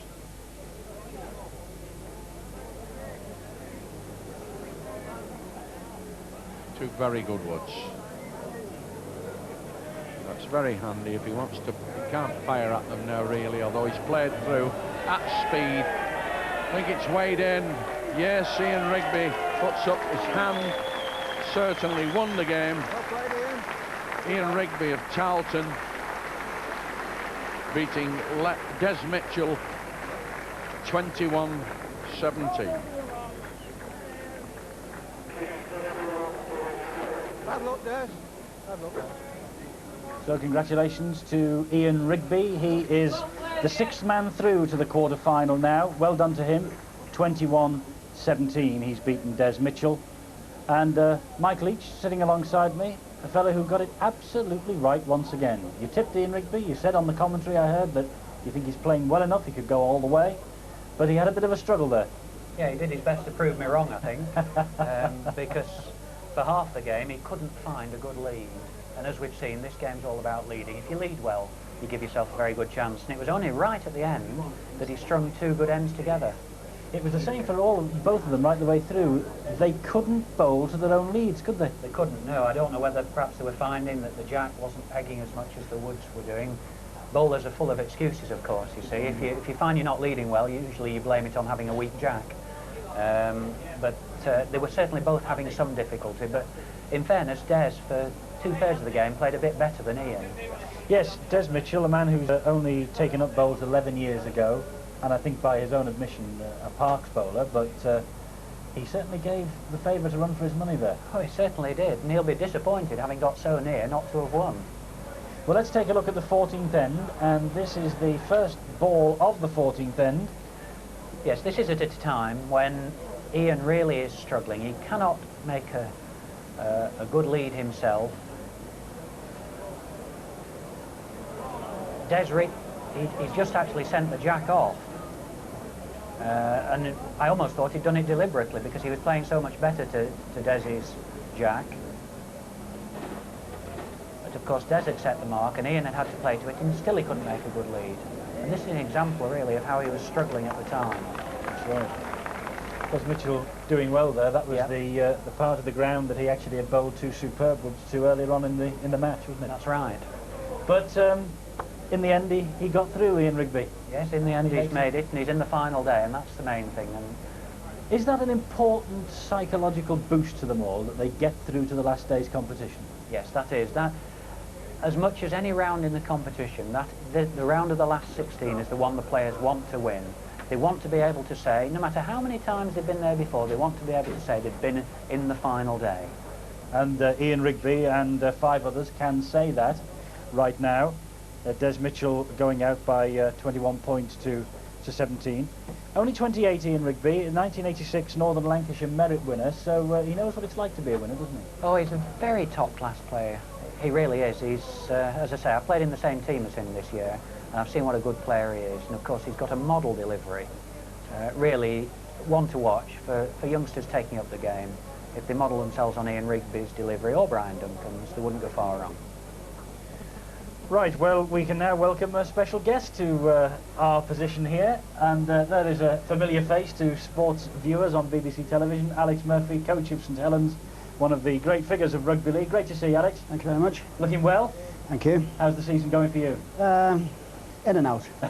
Started off with a win and should have won on Sunday, but again, I don't think we're quite good enough at the moment.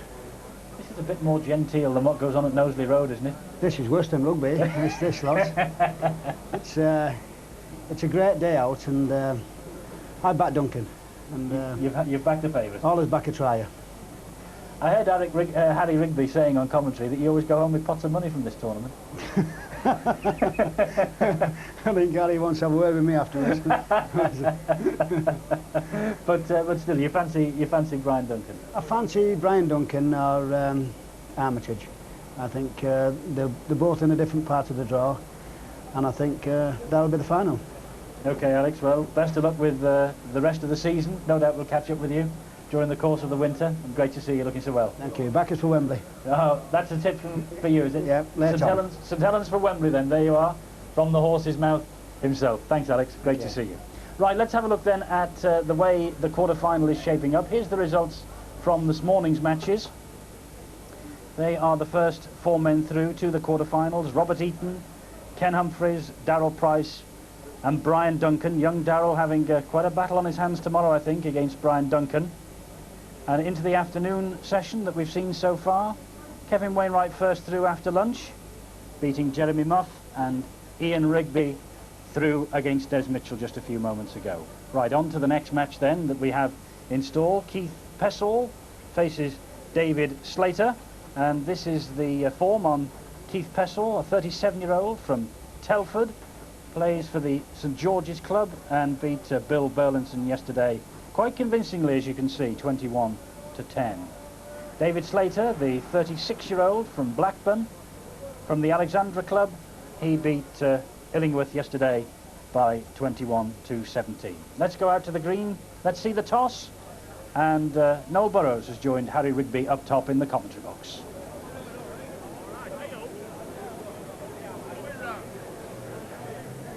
Another last 16 match here, place on the final day of this great handicap, the Waterloo Hotel Blackpool, and first mark set there by Keith Pessall from Shropshire, plays for Shropshire County-side, and comes from Telford.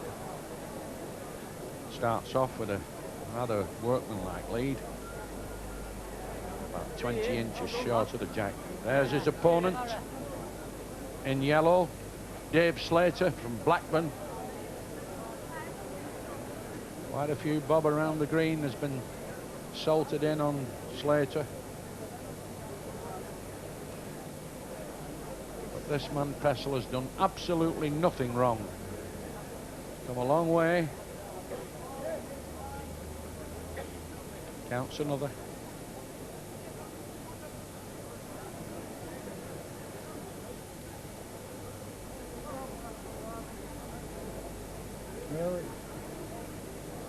Give this a chance. Give it a slap. Can't lose this. Slater! Whoa!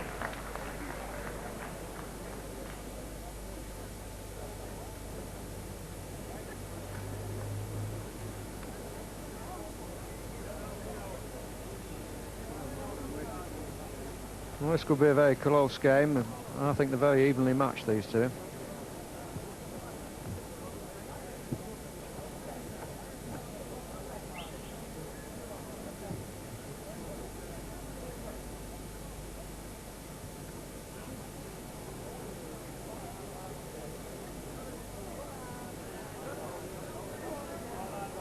David Slater setting a mark, 30 yards, just underneath the crown. Finger peg towards the east stand. Plays a marvellous lead.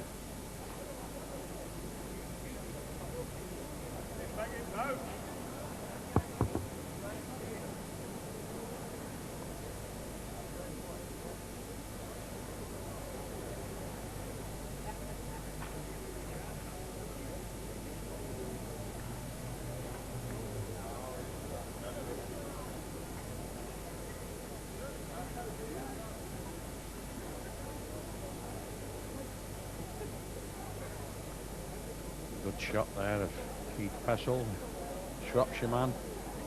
Just missed it and gone out. Slater! One!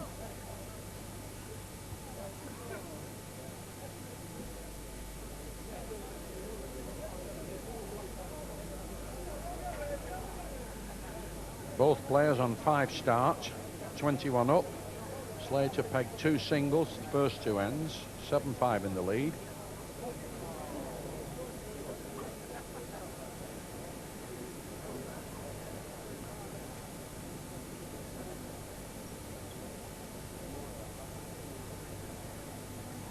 Again, coming down the middle, it's had quite a lot of heavy traffic, this middle, in this latter end of this tournament. Noel, I think they go up there mainly trying to play one or two decent balls, don't they? Just to get, you know, just to get a few chalks in hand. Well, with the exception of Brian Duncan, nobody has really played the corners very much during any game at all. Seems to be favourite across the middle. Looks to have a squeak, that ball there on the left, but I think it may well be second. As Terry Ashcroft, yes, he confirms that the ball on the top side is the one that's counting. That's the one on the left now as you look at the two woods. Played another. Touches that, yes, and fell in. It was edging in, David, the other ball.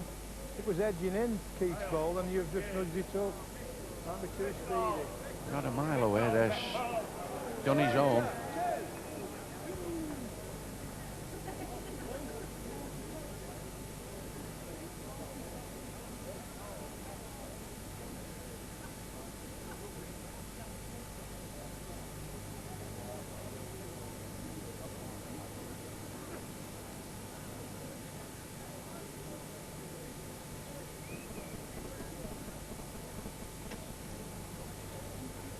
There's David Slater. Waving it on there, he thinks he's short, but looking pretty good to me. Yes, fair ball. It's a crowd shot now, be nice. All settled in now, really enjoying this.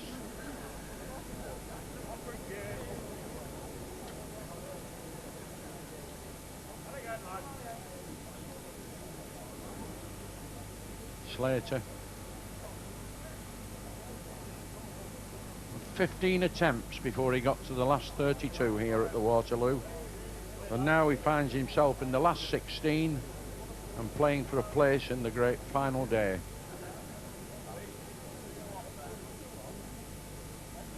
Keith Pessall represented his county, Shropshire, over 60 times. Played one here. If he picks the jack up, it's gone. Might leave a double. Yes, the crowd there, right in, confident that there's a double.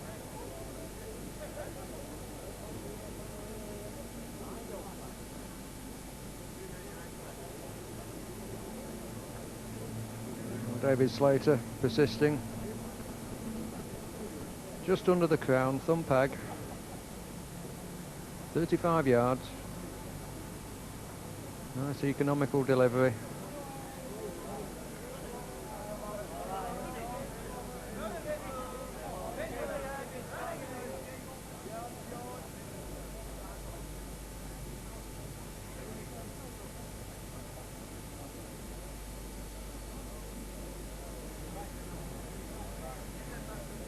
Just needs to squeeze by.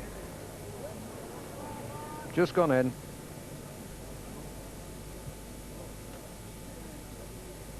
Little cast there for Keith Pessall. He's got a nice rub there. Now Slater, got to get past this ball. Pace is right. Might cock up in the air now. I think that's gone. Even though it looks a mile away from the jack, there's not a great deal in those balls now, as you can see from that shot. I think Pessall's going to pick the jack up here because it certainly counted one. I don't think this will take any part in the end. It's loitering about with no intent. Yes, pretty disgusted with that one, Keith Pessall. Now it's time for a little think. Where to go? Just stop the rot in time here, Pessall, because you know, 11-5, it's quite a few chalks that. A game of 21 up, and they're all David Slater's already halfway there, so now this lad's got to start playing a few decent balls. Otherwise, it might be bye-bye to the Waterloo for this year. But having the jack now, we might see a different sort of game. But he's played a short ball.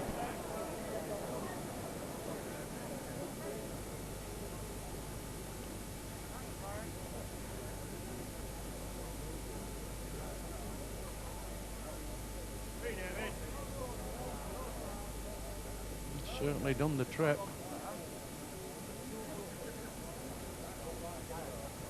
Interested parties. No comments about the end so far.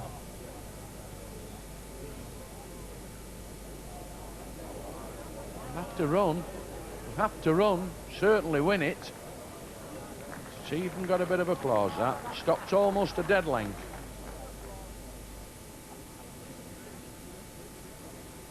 Going to have a smack at this. Slater's going to fire one here. On its way. Done it. Oh, unlucky. Oh, I've seen a few of those today, Harry, where the perfect strike and yet it's not come off. Oh, he flicked it there, and with connecting with the jack, it just stopped the ball from going out. Oh, packed houses here. They love this. Watch every player, every end with intent. Very critical, but very constructive as well.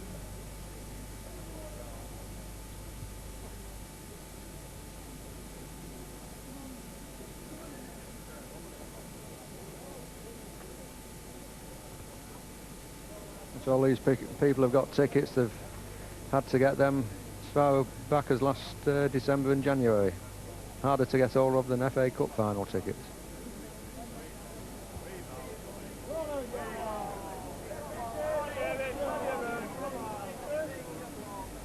Bad lead there from Pessall.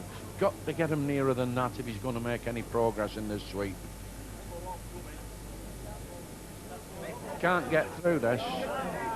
Can't get through. There's something in the road.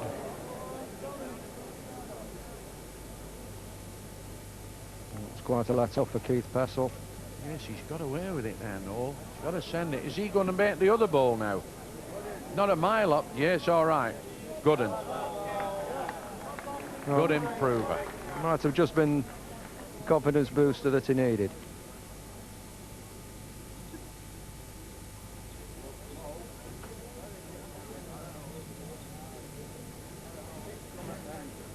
Nearly won it this if it runs, but he's just dragging its feet now.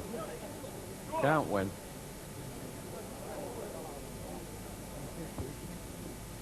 Pessall, one.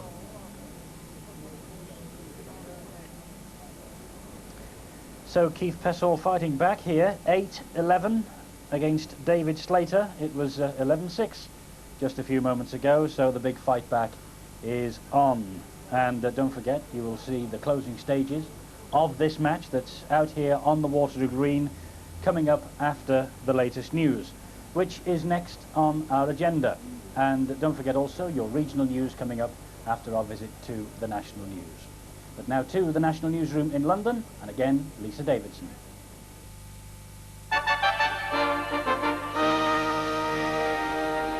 From the newsroom, the main stories. Relations between East and West Germany are worsening because of the continuing flood of refugees leaving the communist bloc through Hungary. East Berlin has accused the government in Bonn of provoking the situation, a charge denied today at a news conference in the Republic. The information minister rejected East German claims that the government here is provoking the mass influx. If there is a provocation, it is the provocation and the attraction of freedom. The government has praised the generosity of local people. Today it announced it had received more than enough offers of work and accommodation to provide for each of the 10,000 East Germans who've arrived so far. And it's ready to receive up to 16,000 more. A leading Soviet spokesman has described the exodus of East Germans as unfortunate. Gennady Gerasimov, the chief foreign ministry spokesman, said it would lead to a brain drain. He added that the Kremlin didn't like it. Mrs. Thatcher has said she has full confidence in the Ulster Defence Regiment. She said allegations of collusion between the UDR and loyalist terrorists were a matter for the courts. Mrs. Thatcher was speaking at an army base in Omagh. Earlier, she visited a police station in County Tyrone. Shortly after noon, the Prime Minister's Wessex helicopter touched down at Carrickmore RUC station. She stayed for 40 minutes and met police officers and soldiers based there. Security for Mrs Thatcher's second visit to the province this year has been tight. Despite her comments on the UDR, recent allegations of security force leaks to loyalist terrorist groups are sure to dominate this Friday's meeting of the Anglo-Irish Conference. The Democrats at their conference in Brighton have overwhelmingly rejected a move to commit the party to a policy of unilateral nuclear disarmament. It's a victory for the party leader, Paddy Ashdown, who is committed to a multilateral defence policy. But in a setback for Mr Ashdown, delegates later voted to remove a commitment to NATO from the party constitution. The government has launched a package of incentives aimed at making shares in the water authorities more attractive. It's to encourage people to take part in the £7 billion privatisation programme, which has been surrounded by controversy. Investors will be able to choose between a discount on the share price or a bonus allocation of shares. The Duchess of York is expecting her second baby in March. The Queen and Prince Philip are said to be delighted. The Duchess, who was attending a literary luncheon in London today, described her pregnancy as great news. She said she just wanted a happy, healthy baby and a friend for her one-year-old daughter, Beatrice. That's all from me for today. The next news is at 6 o'clock on BBC One. Good afternoon to you. Things over the British Isles are fairly slow moving, so if you happen to catch a shower during this afternoon and evening, it could turn out to be a heavy one. While some of the showers in the north are tending to die out and move away, there are further showers moving into the south, and a very heavy one especially pushing in through parts of Kent. There was a thunderstorm not all that long ago in Manston. The main reason, of course, is that we've got an area of pressure over us called a call, and you can just have about anything in a call. Though, mind you, the best of the weather is in Scotland and Northern Ireland. Not an awful lot changing over tonight. Good deal of cloud around, still some pockets of rain, 1 or 2 thunderstorms around, but most parts of Scotland and Northern Ireland on the dry side. But quite a bit of mist and fog tonight. A mild night, the temperatures are around about 9 at their lowest. That's it from me. Now on BBC Two News Northwest.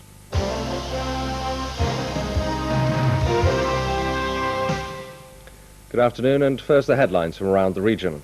A murder investigation is underway in Wigan. Cheshire police seek 2 men who abducted a businessman at gunpoint, and residents confront the Home Office over plans to build a prison near their homes.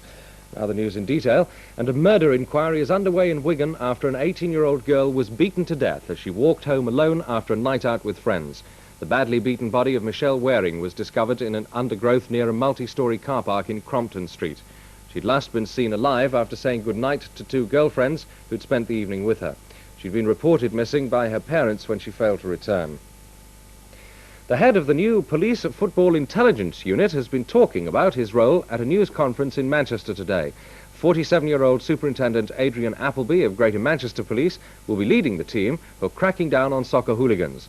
The new unit will coordinate all intelligence on serious and persistent offenders at matches. As you're aware, the football hooligan is a travelling criminal, and he moves from force area to force area.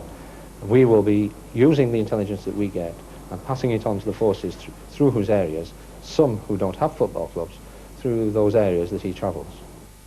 Cheshire's Serious Crime Squad is investigating an incident in which a businessman was abducted at gunpoint. The man, who's not been named, was bundled into the boot of his Jaguar car in a lay-by near Frodsham. He was driven for about 3 hours and at one stage managed to open the boot from the inside. He was assaulted by 2 men and eventually got away at Llandudno. The car was later found about 5 miles away. Residents from the Fazakerley area of Liverpool have been meeting with officials from the Home Office to discuss a proposal to build a prison in the area. The proposed Category B prison would be sited next to Fazakerley Hospital. Liverpool councillors this afternoon called for a public inquiry into the plans. However, residents say the siting of the prison would have a detrimental effect on the area and want it to be built elsewhere. A 26-year-old man has appeared before magistrates in Manchester charged with the murder of his wife. Mrs. Pauline Kelly, who was 25, was found at her home in Peel Hall, Wythenshawe. Desmond Kelly of Sharston, Wythenshawe, was remanded in custody until next week. And now look at the weather. It'll be cloudy this afternoon with outbreaks of rain, heavy at times. The rain will die out during the evening and overnight. Clear skies will lead to misty conditions. By morning with a few fog patches. Afternoon temperatures will rise to around 19 degrees Celsius. Well, that's all for now, but do join Kathy Smith and myself at North West tonight at 6:30 on BBC One, when we'll be examining the task facing the policeman who's to head a new football intelligence unit, why 24 classic motorbikes from the Far East are on the market, and we'll be hearing how air traffic controllers are taking the quickest route to goal. North West tonight, 6:30, BBC One.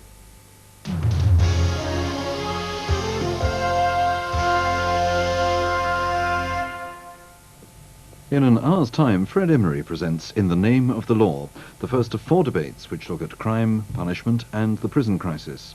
Today's programme asks how young people can be deflected from that first step towards a life inside. That's at 5 o'clock, and now on 2 we return to Eddie Hemmings at the Waterloo. And welcome back. When you were last here, we had the match in progress between Keith Pessall and David Slater, and the match is still in progress at this moment. When we left Blackpool, Pessall was fighting back 8-11, but as you see, David Slater has increased the lead 15-9. Slater making the most of his opportunity here, making it to the televised stages of this tournament for the first time in 15 years. So 15-9 it is, as we go back out onto the green and rejoin the commentary of Harry Rigby. Yeah, nice ball there from Slater, but there's one here better if it can just stop. Stayed in. Keith Pessall trailing now 9-15, but with one on. Slater playing the third ball of this end. One more to come from Pessall. Have to run. Can't win. Looks to have a chance, but I don't think it's in reckoning.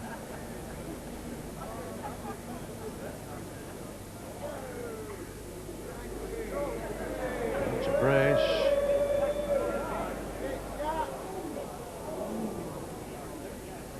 Right, David. Pessall, one.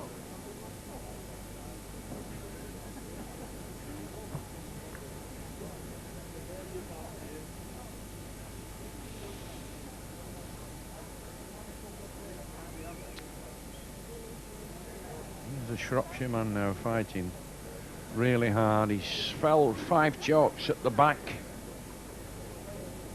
Not really struck a good length yet. Looking to make a decent lead to put Slater under some sort of pressure, but still got to run. Fell short of a length all the time. It's reasonable. It's just ducked away into the bottom, but it's not a bad ball. It's David Slater.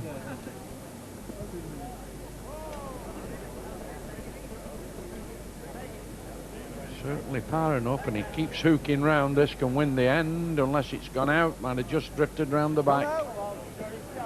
The referee confirmed, although it looks the nearest, according to Terry Ashcroft, the referee, that's gone out. And Terry Ashcroft is a very good judge. All the players appreciate the help that he gives them. This ball's nearest, David. Confirming again that that ball on the right, belonging to Pessall, is the counting ball. What a run away this. Runs hard, it can win the end. Slater. Won it. Very good ball there.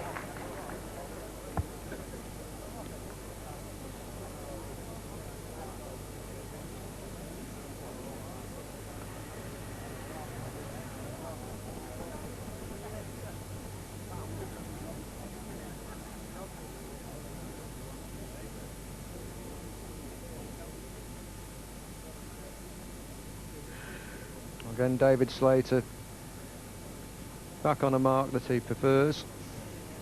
35 yards, fairly straight, thumb peg, just underneath the crown. Urging this one on.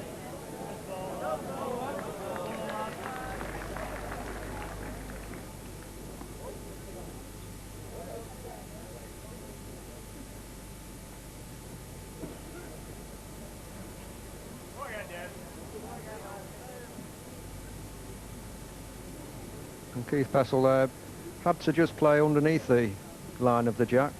to avoid the short ball, and just a little bit too much underneath.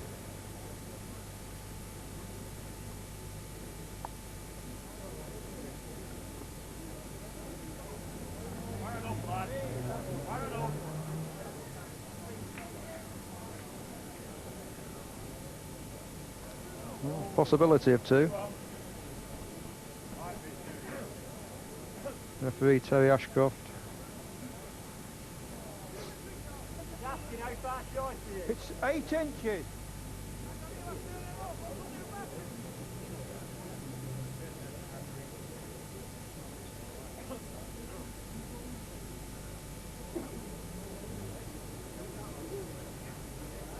Give this some sort of a chance, this. Misses the short ball, it nearly win it, but he's unlucky. Very nearly played a dead ball there, Pessall, and it's just connected with the counting ball belonging to Slater. Bit unlucky there.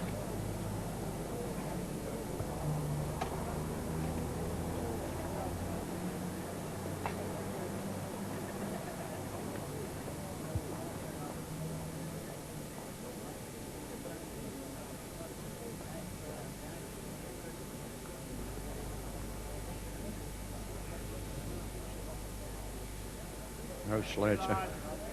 Quite a commanding lead here, 17-10. Smacked the jack again. That would have gone a fair way past missing, but at least it was on the road and far enough. He's almost a yard off the jack now. Yeah, Keith Pessall's turned his back on this one. He knows it's no chance at all. Drifting away. Yes, that's the look of the game. That's where Dave Slater's first ball would have gone if he'd have missed the jack. But good rubs, very handy at the right time in this game, and now he's mended it all right, Dave. Just showed the crowd that he can really do it.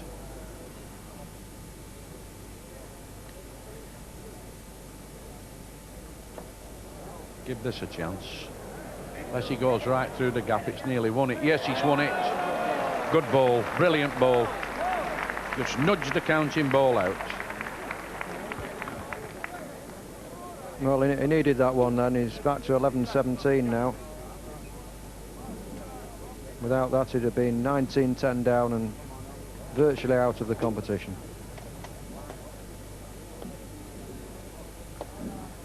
Yes, if he'd have missed that ball and gone out, he'd left David Slater with a brace, a double that would have left him on 19, and Pessall, I think, would have been working out what time he'd have been sitting down to his tea in Telford, because he'd have been on the way back. Yeah, it's a long, hard drive anywhere when you've been beaten at this stage. Well, now he's back in it again now, Noel. Let's see if he can play a few decent balls.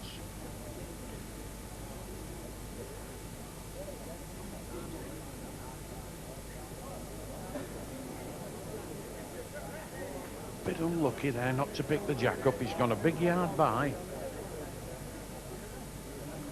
Again, Slater be very grateful to see that ball of Pessall's just go gliding past the jack. Because here's the new one. Only just, but it's won it. Now Pessall got to take a yard out of the next ball. But he's not too far. It's a bit free down here. No, he's mended it. He's mended it all right, this.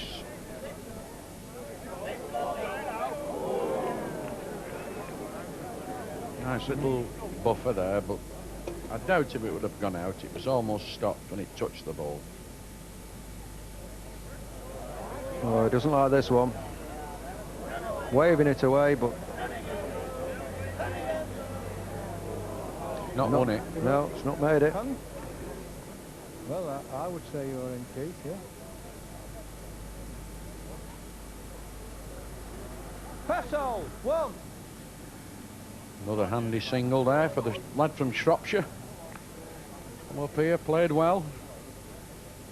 Even before this match started, I knew quite a few of the knowledgeable punters here that had invested a few shilling on Pessall to go very close in this sweep. But at the moment he's struggling a little bit with his length.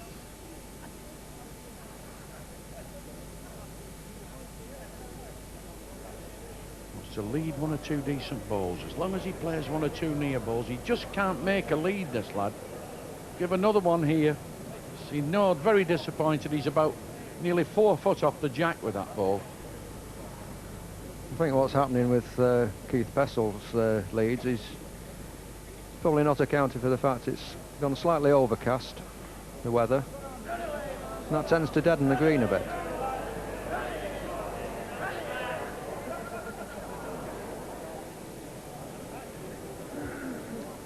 Every bit of help is fully appreciated, as Keith Pessall surely appreciates. Just got a nice little tup in rear there from Slater. Just shunted it about another 6 inches nearer than what it would have been. But the most important thing, it stopped Slater from counting.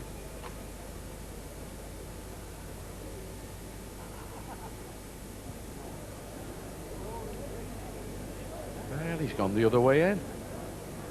He's gone the other way in. He might climb in the air and make that top ball. He nearly make it. Oh, dear me. Oh, he bends over double to stop that one hitting David Slater's ball. He nearly headed that ball round there, Keith. He's shaking his head there. I think he'll have another, go and have another do at his glasses in a minute, make sure that they're clearer.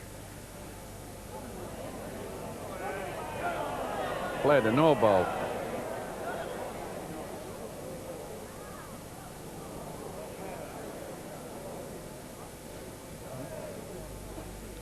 Well, if he's given to... Yes, he's lucky there, Slater. He's got away with a slack end there. Although Pessall counted the ball, and Slater had a big chance there of getting it.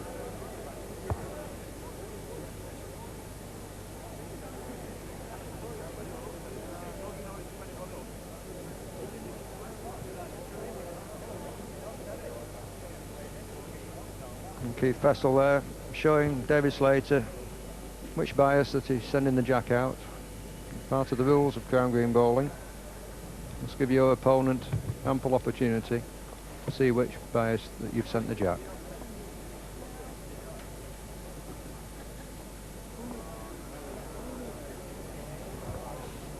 Ooh, can it run another couple of foot, that's all. Very, very handy ball, that.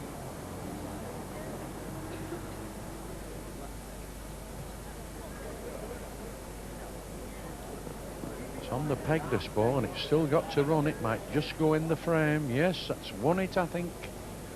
Bit close. I'll have to have the official confirmation here. Tell you in a minute. May have just pegged out. No, he likes it. Always a chance, a length ball. The other one looks the nearest, but it's just the angle. Got to play. And again, won it now. Good ball. Slater might try and smack this one off. Well, I think it's his only chance here. He must be coming through with some speed, hoping to just cut that ball out. If he's unfortunate, though, he could just cut the jack across to Keith Pessall's other ball and leaving a double. Played through with it. Not a mile away. Not a mile away and counted 2. What a magnificent ball that. He's got about 3 inches to work on there, Slater. Exactly the right pace. Slater! Ooh, that was some ball. Well, that's the ball of the match so far. Ball here that's got to do the work. He's got to get that ball out on top of the jack, hit it just right and clean, disturb nothing, and leave himself a double. That takes him to 19. That's a truly great ball.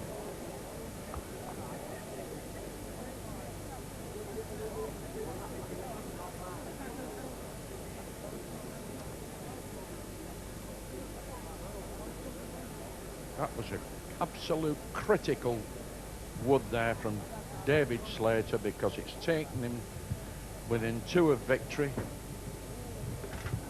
Pessall had produced a marvellous wood, second wood. This man Slater inflicted the maximum damage there on Pessall by counting a double. The crowd really appreciated that. Oh, he's labouring short, not far enough. Crowd now warming up to this lad Slater from Lancashire, Blackburn. Or if you live a bit nearer, at Blackburn.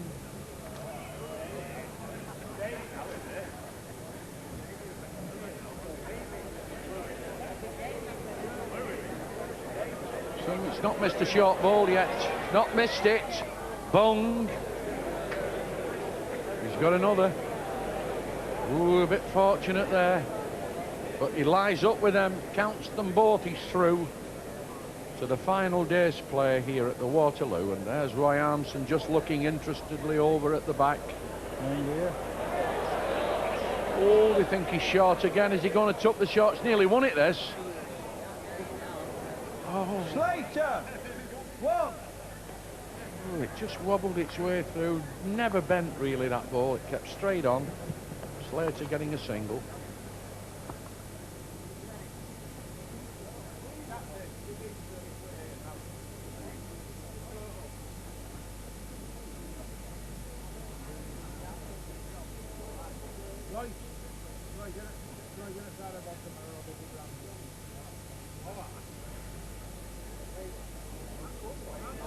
Wants this for game.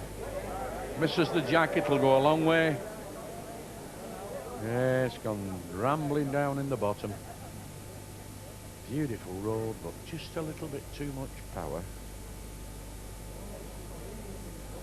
Slater could have done with this one, because this is a near perfect ball. Yeah, they really like that.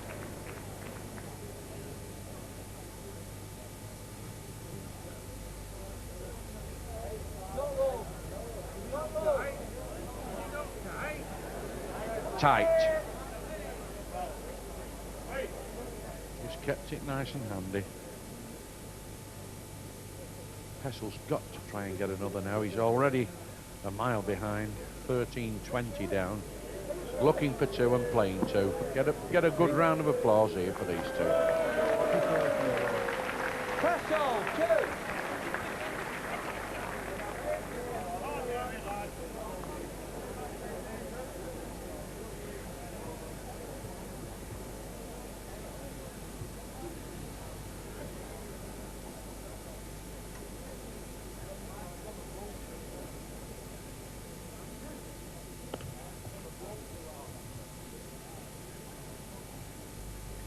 There's Keith Pessall, Shropshire County man. Teammate, Tony Pools, who's one of the great champions to come here. Won about 7 major tournaments on this green of various kinds. I know he'll be very interested in how Keith Pessall's going on.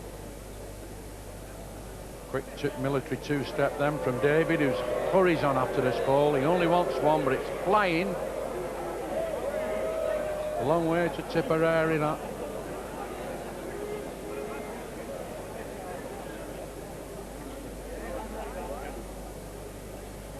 A little bit of the pressure getting to both these players now. Might even be worse for David Slater because he knows he only wants one. And this lad now started playing a few balls. More applause. Counts two.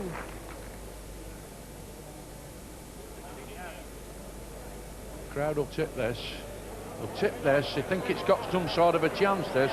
It might lead to an outbreak of handshaking, this, if it runs a bit more. It's short.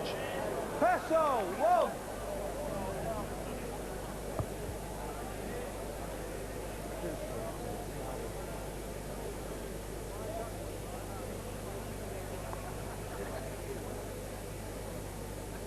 Keith Pessall now making a bit of a rally. 16-20. Certainly needs at least 3 ends to get out. Wants 5 more for the magic 21. And Dave Slater in yellow only wants a single. Played one. Nothing wrong with that.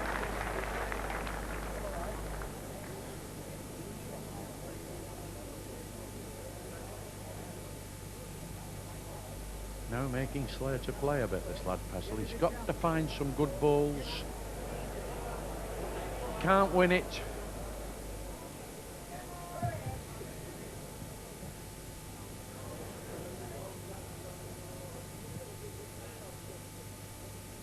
Pessall down again. He's after this. Getting a bit involved into the game now, this lad. He's getting fired up. Likes it. Certainly likes it. He's giving it a bit of company up to the jack, because this is a real absolute hooking ball, that. Certainly count these two, I think, unless he can get them out. 6 inches behind, 10 inches. David Slater now. Just sorting out the various options in his mind. It's a bit difficult. One's lay almost behind the jack. And the other one halfway around at the side. Here it comes. Bang on the road. Get among the end. Missed them all and smacked his own. Pessall, 2.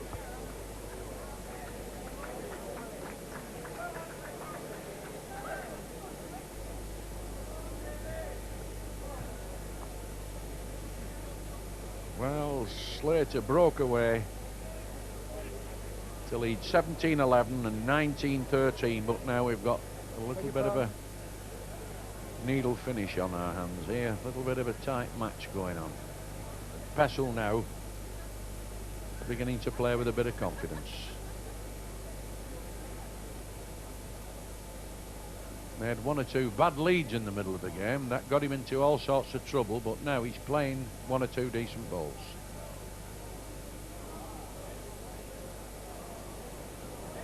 I think he's played a no ball. He has. He's put it too high and it's gone up in the air.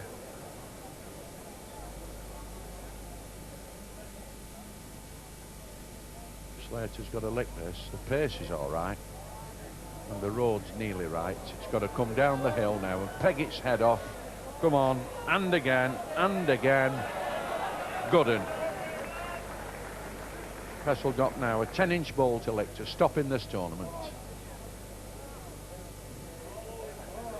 Tipping it all over, I'm not, because I think this has got some sort of a chance if he picks the jack up. Go out if he doesn't. Bye-bye, it's gone. Wade in.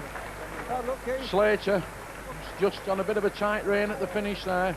Just won, beating Keith Pessall from Telford, 21-18. 21-18, David Slater makes it, and making his first appearance in the televised stages of this competition for the first time in 15 years. So well done to him, making the most, Noel Burrows, of his opportunities there. Yes, despite a spirited fight back by Keith Pessall, David just kept hold of himself enough to produce a really good ball at that last end. He looked as though he had it all wrapped up early on, but Pessall then started coming back at him. He did, and he played exceptionally well. And David Slater didn't seem to have an answer to it. Keith Pessall was probably unfortunate that he played a bad lead, really, at the last end, and David took full advantage. Now, David Slater beat Keith Illingworth yesterday, 1976 winner, and now he's claimed the scalp of Keith Pessall, so he's in good nick. He is. He's been a very steady bowler for some years, without really achieving any major successes. Maybe this could be his big opportunity. Well, let's have a look at the last 2 woods of the 18th end. Fairly crucial these were for David Slater. Keith Pessall has sent his across here.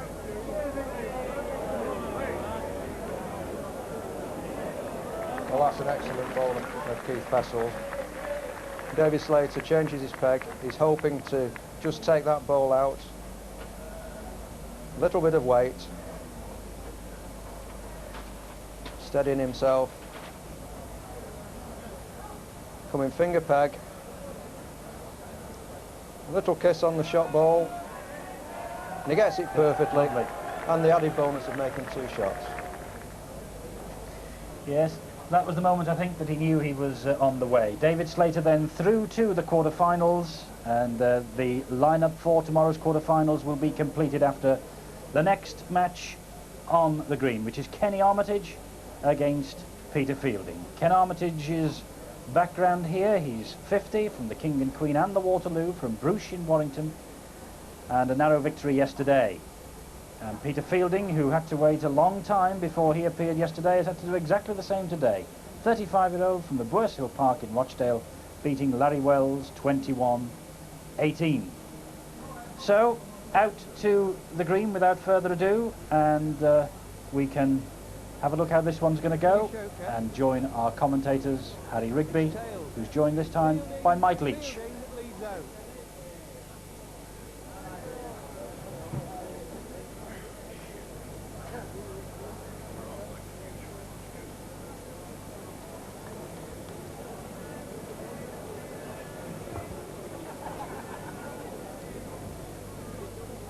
Peter Fielding from Rochdale, Pessall Park, playing in blue, setting this mark, the last of the matches in the last 16. There's his opponent, a man who's really strongly fancied in this handicap, providing Brian Duncan starts to drop his form a little bit. Ken Armitage. There's Fielding again.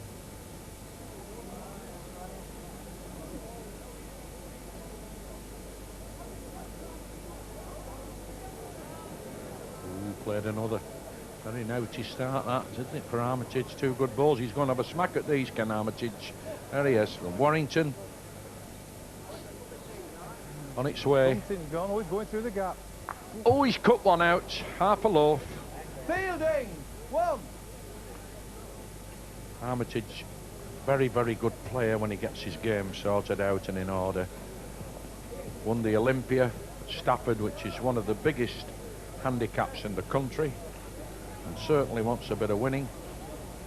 He cocked up there last year to win that.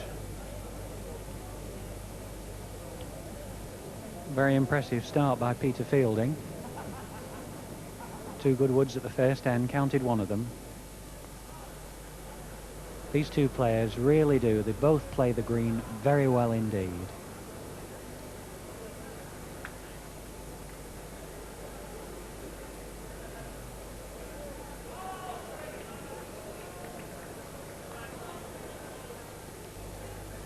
Ken Armitage involved in that desperately close match, and what a good match it was yesterday when he just beat Barry Henstead.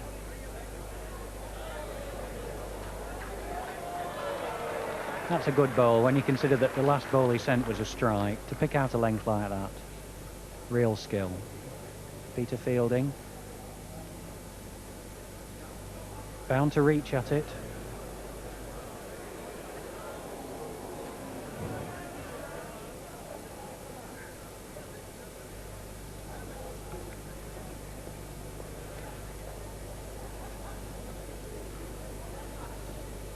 Armitage follows through. He always leaves his hand with the little finger stuck up in the air for just a few seconds after the ball's gone, sort of waving it not goodbye but to do a good job. 1, Ken. Armitage! 1.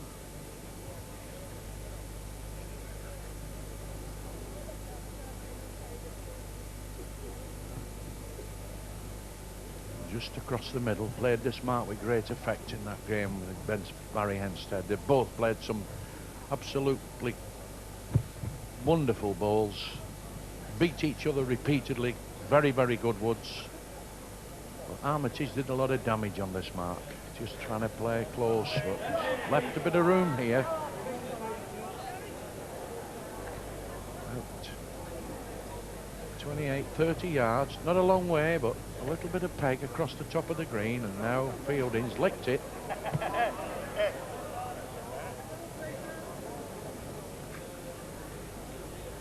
This man's had a bit of experience in this handicap before, Fielding. Clear run, it might just win it. It's gone down in the bottom.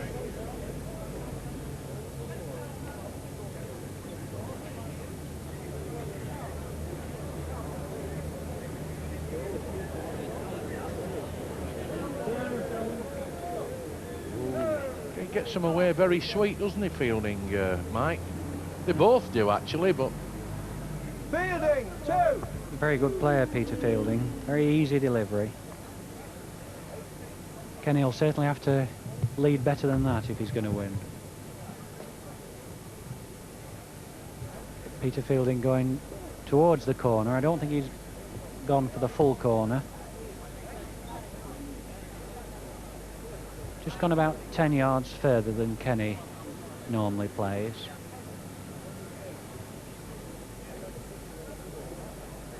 Given that a lot of land.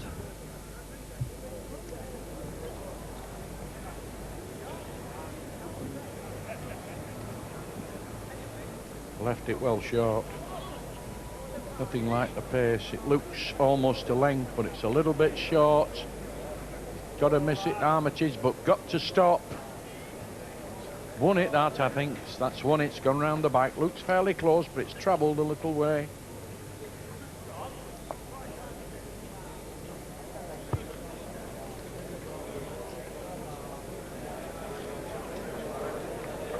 Well, this is one, certainly.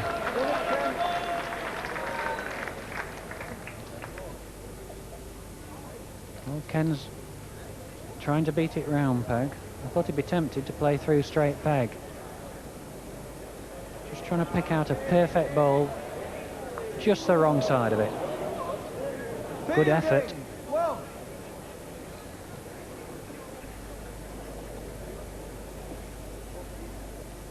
So the early advantage goes to Peter Fielding, 9-6. Where's he going to play from here? Obviously has a game plan. He didn't hesitate. He's decided the way to beat Ken Armitage on this green is to go towards the corners.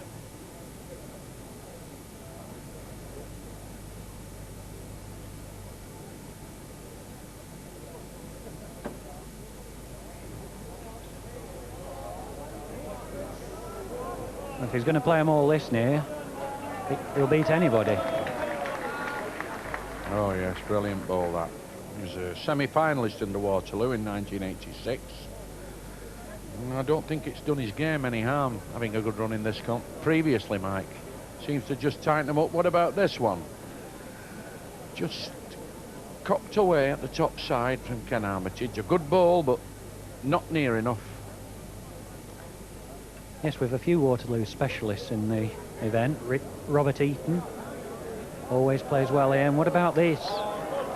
Brilliant bowls. I think Armitage is bound to strike at these.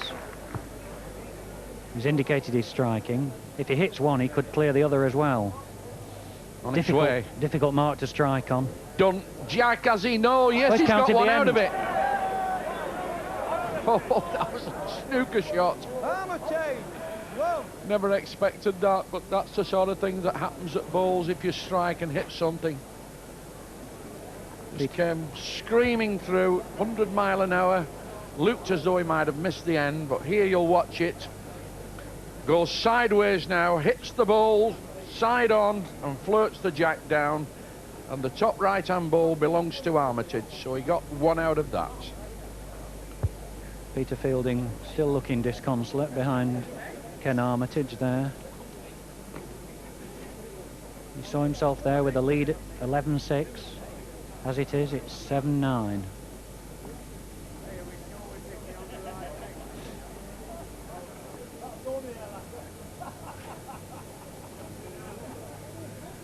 Not the usual Armitage lead. I know it looks pretty close, but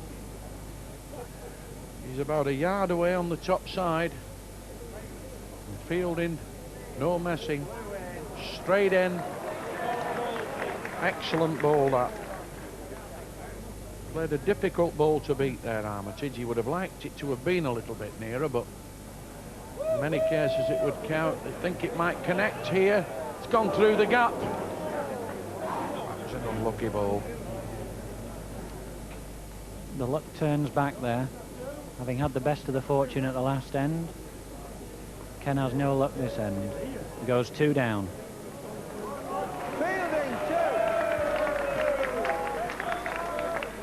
But the significant thing is that Peter Fielding's last 4 bowls have all been within a foot.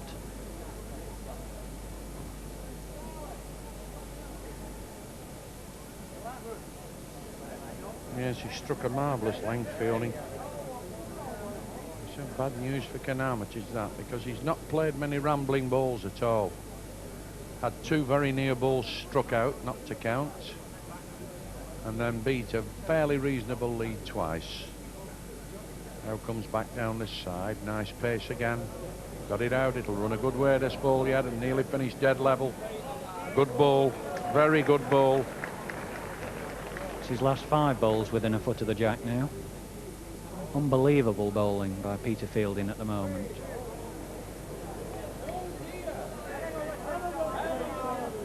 A little bit off the road from Armitage. Maybe that Fielding's consistency is getting through a little bit now, because there's another one here. Played 2 alike. There's nothing wrong with these.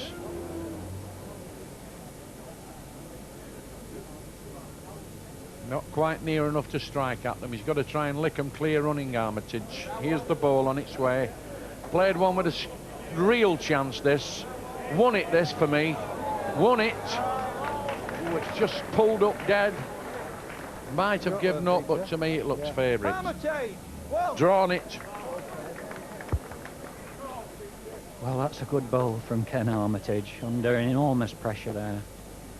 Lay to go, 13-7 down. Now he's virtually in touch at 8-11.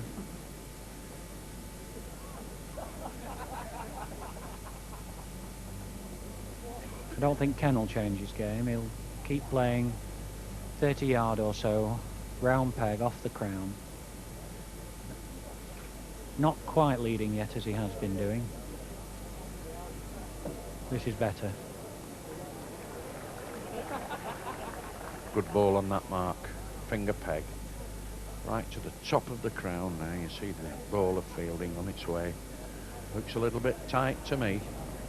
Go down the hill and then start coming away from the jack now. Away to the left. Not won it.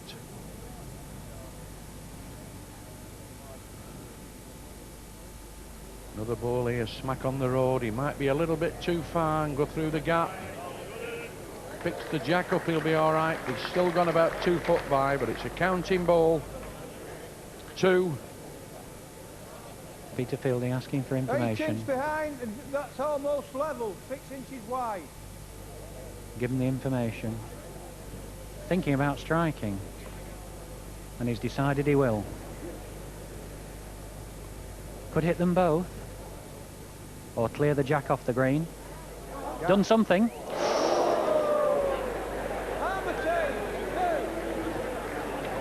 Well, he's done a gap that doesn't exist there. Yes. He just shaved the jack, and also, I don't know how he missed the 2 balls, either one or the other, because they were lay all in a line almost as an angle behind the jack. The thing is, if he'd taken that right-hand ball that Kenny's just picked up, if he only needed to flick that, and he'd have taken both woods out. So a bit of difference in fortune so far on the striking.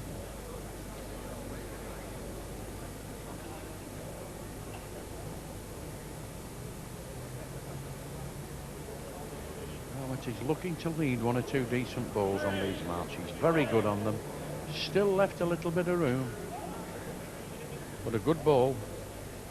Hard wood to beat. Chance. Might just go out through the gap and gone. Peter Fielding's going to start thinking it's not going to be his day soon if he gets any more gaps.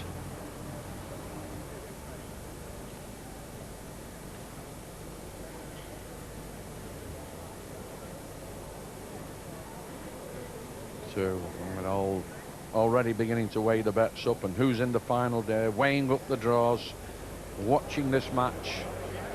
Very, very hard to tip the winner of this one. They've all played well. Might have got a double out of this, Armitage. Certainly having a look for... No, it's only 1. 11 all. This game already building up to being one of the best games of the day. Could finish very close. There's very little between these two, so far as the bookies are concerned. You can pay your money and take your choice, virtually.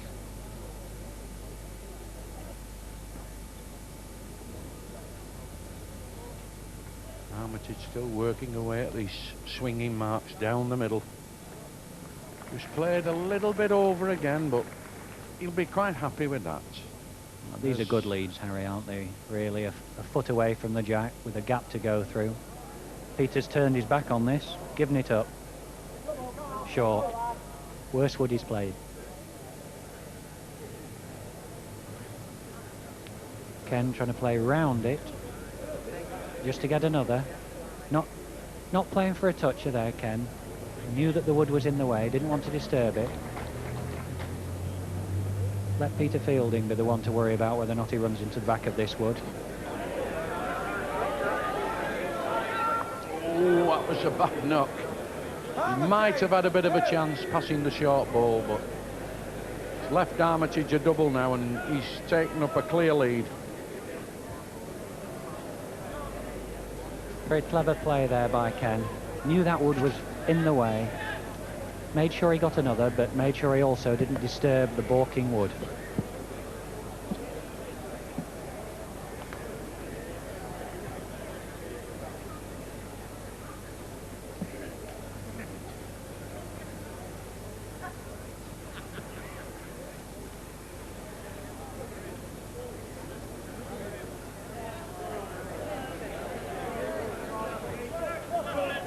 Again, a good lead, dead level.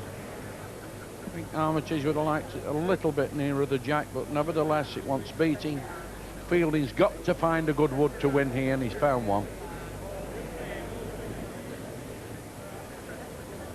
Won it.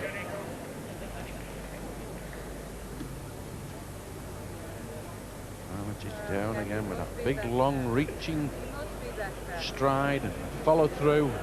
Licked it. Come back with a winner. Very good ball, that.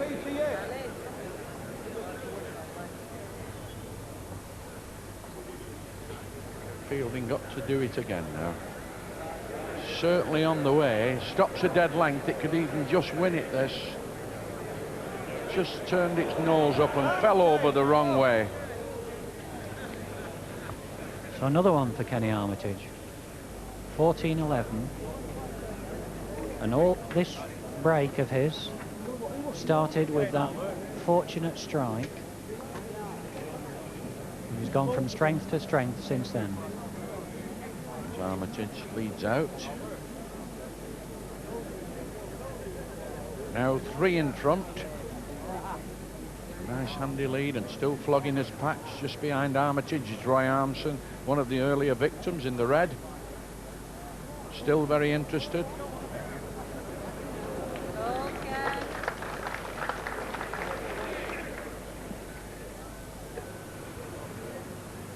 Again, interested spectators there. Weighing the land up. Pegs hard, it could win this. Just gone out. Armitage playing a lot of balls down here that's setting problems for Fielding. The good woods. He's making him play up to the end and playing very, very close balls himself. Another strike indicated here by Peter Fielding. He's missed them this time. It's his own. Armitage, 2. Ken Armitage really putting some pressure on Peter Fielding now. These leads, every one virtually a foot from the jack. Very difficult woods to beat. He's not going a long way, but it's very disheartening to be facing woods so near the jack, end after end. Got it out. Long loping delivery there of Armitage.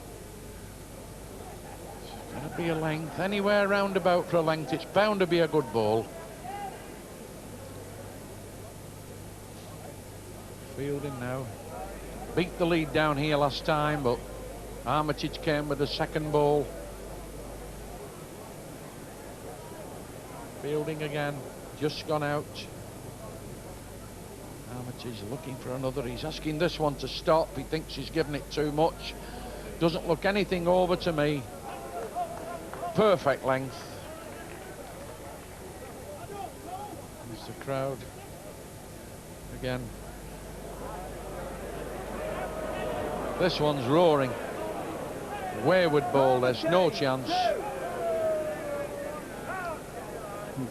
Difficult mark, that. Not one of the forwards was really on the land. Very difficult. He's raced to 18-11 up, having been 11-7 down.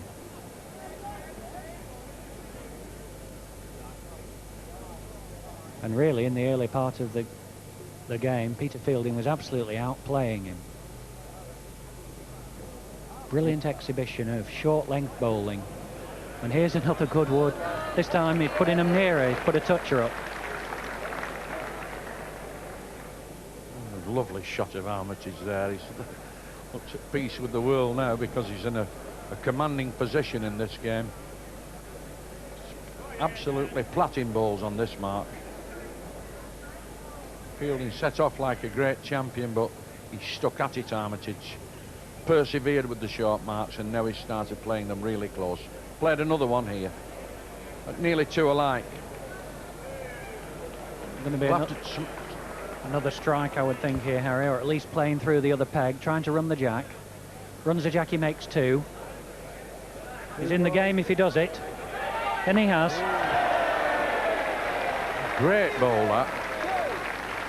Because it was a difficult ball to play. He's got to give it the right pace and bring it off the bank there, and into the jack it goes. And oh, that was a really well thought out and well played ball by Fielding. There was a measure of desperation about it, but it well executed bowl. Kenny just left the woods all in a line with the jack available. And now Peter Fielding. Can he lead again like he did in the early part of the game?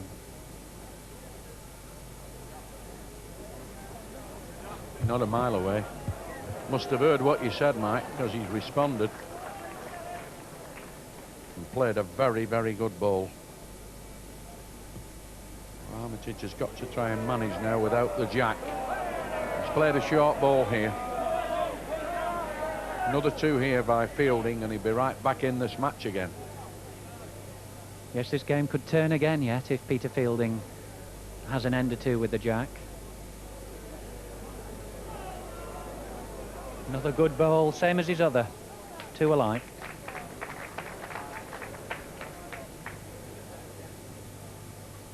Well, Armitage has sent it. Beats one, he beats them both.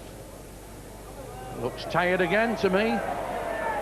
Certainly tired, won't get to the end.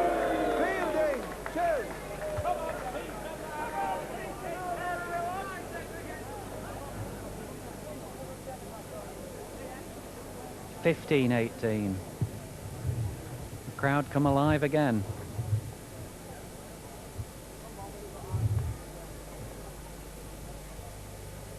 Long finger peg mark, difficult mark.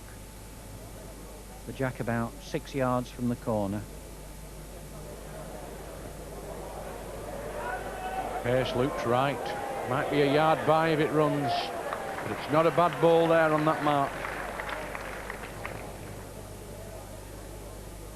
Spectators have seen some entertainment today. He's short again. He's lost his length completely, Ken. Armitage, after playing some wonderful balls on the short marks now, is just not reaching on the long distance traffic that Fielding's now put up. Gets another. Anywhere in England for another here.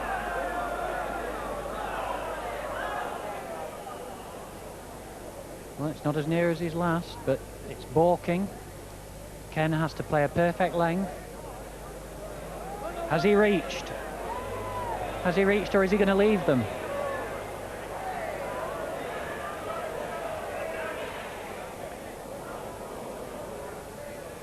Fielding, one.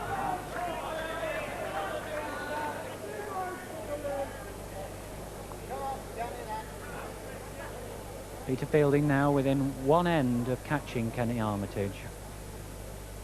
Been a marvellous game.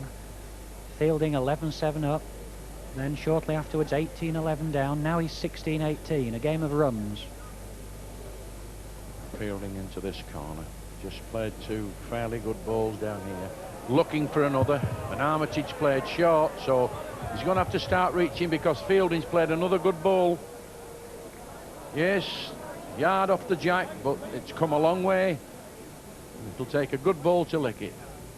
Well, Kenny's certainly reached this time.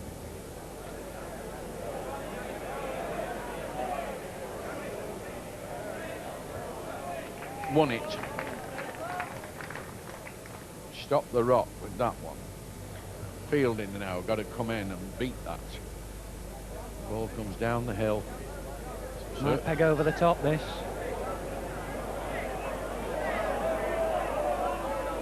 Won it on length. Great ball that. That was one where the pressure was really on Fielding there, and his Armitage now got to do it all again. But a big target, can afford to reach.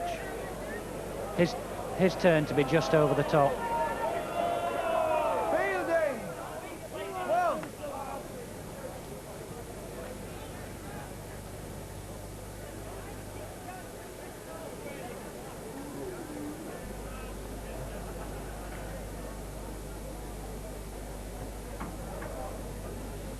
Beautiful shot there at the Waterloo Hotel, overlooking the green.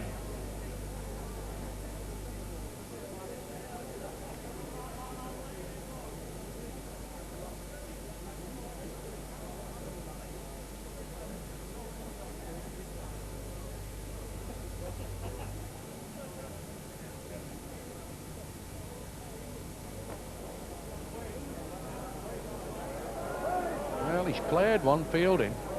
It stops, it'll go a little bit past the jack, but not a long way. Roundabout.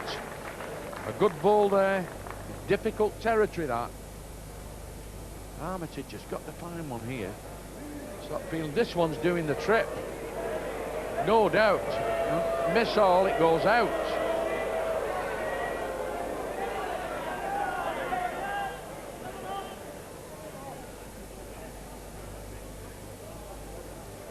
That bowl wasn't actually as bad as it now looks.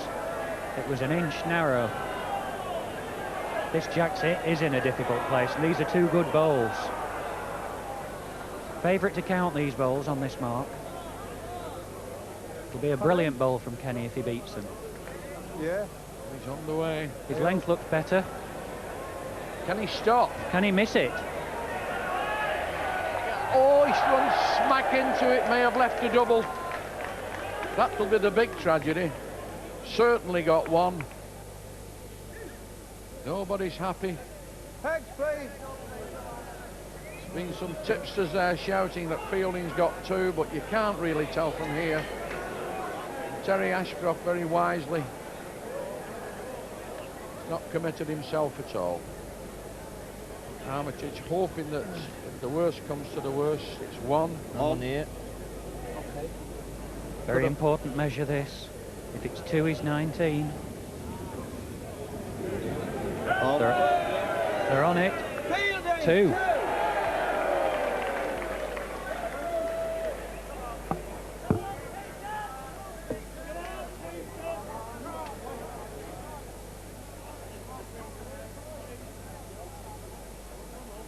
Well, another great finisher prospect here.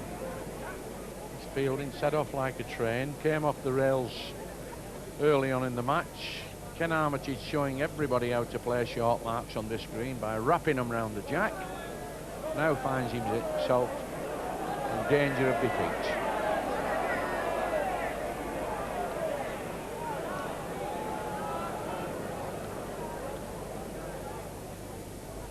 Better find one here, Armitage. Certainly doing the trip, this.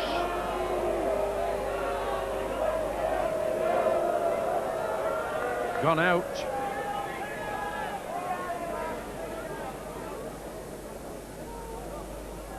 It's Peter Fielding from Pessall Park, Rochdale.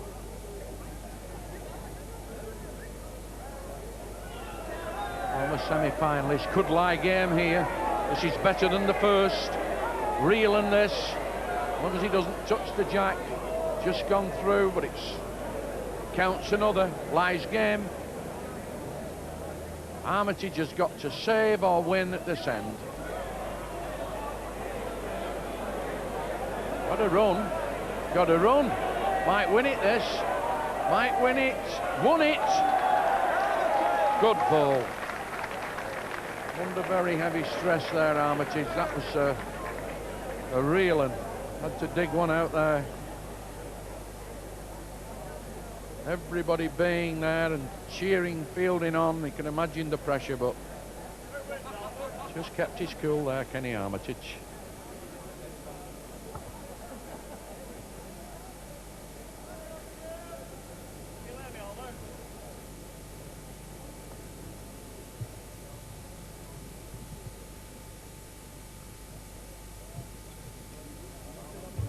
That's a good lead. Played one for me. Played one round about this, very near the jack. Yes, be about 1.5 foot.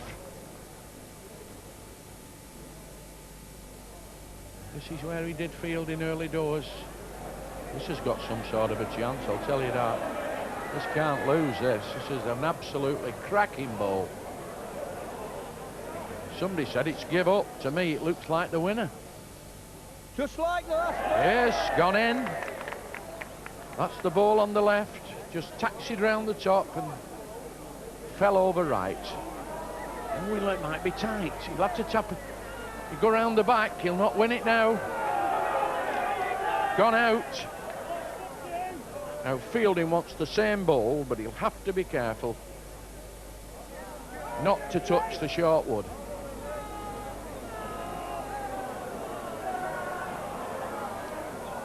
That was a great try.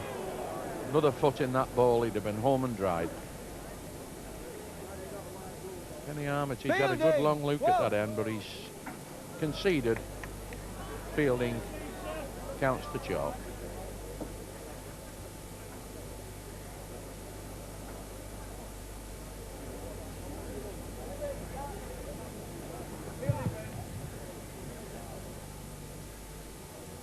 Back to his favourite patch here, Fielding.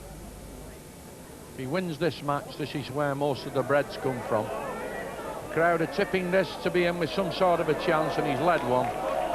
Led one. And it's fell over right. He's got them balls well trained, Fielding. They do just what he wants them to do. Everybody's tipping this to be short. Chucked it.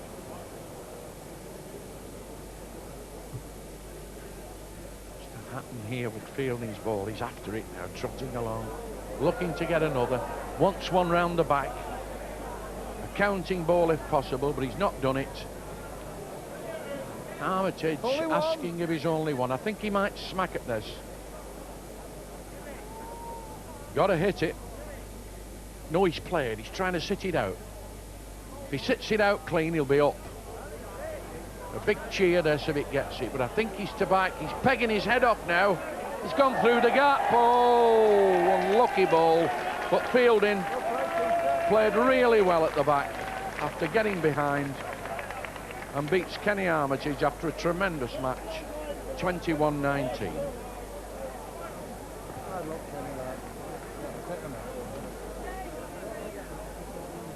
Well, would you believe it? We've had drama from the very first delivery of today's session, haven't we? Well done, Peter Fielding. A great fight back from him, and he's the last player through to the quarterfinals tomorrow. 21-19.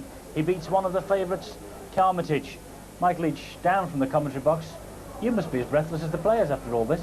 Well, yes, I didn't want to miss any ends coming down from the commentary box. It was that sort of game, really, and it's turned on a brilliant ball by Peter Fielding halfway through the game. But it's been a game of runs. Each player with the jack has played very well, and the player without the jack that time has struggled. Well, Fielding was 11-7 up at one stage, then he fell behind 18-11. Ken Armitage looking as though he was on his way. And then we had the last bowl of the 14th end, and this really was when the match turned in Fielding's favour. Well, Armitage is 18-11 up. He lies to be 20-11 up. Fielding forced to change his peg, runs the jack, makes 2. 13-18. And from there on, of course, it's his turn then to make a run to 19-18. I tell you what, the people here really are buzzing, but here is the list of results from today. There are the results of the day. What a fabulous day's bowls we've had, right from the very first match when Eton beat Armson, down to the 8th match, Fielding beating Armitage. And look there in the middle, Brian Duncan, the favourite, has beaten Norman Leach 21-9, the best win of the day. So, they are the results from today. This is the draw for the quarter-finals, and somewhere amongst there we have the winner of this year's Waterloo Handicap. Very briefly, Mike, where's your winner? Very briefly. From there, Brian Duncan. Brian Duncan. And Noel Burrows, who's your winner? Robert Eaton. There we are. So it's all to play for tomorrow. We've had a fabulous day here today. I hope you've enjoyed our coverage. We've certainly had great fun watching it. And don't forget, tomorrow the coverage continues, BBC 2, 10 a.m. BBC 2 takes an oblique look at the subject of fashion through the looking glass.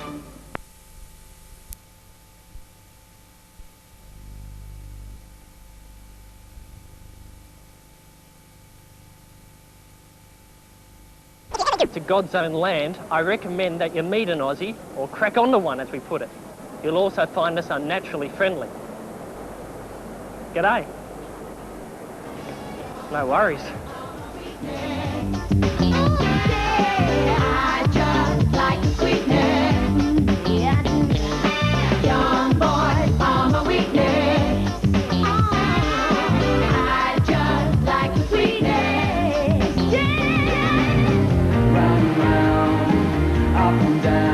Now on for, it's sensational, it's inspirational, it's improvisational, and it's back. Whose line is it anyway?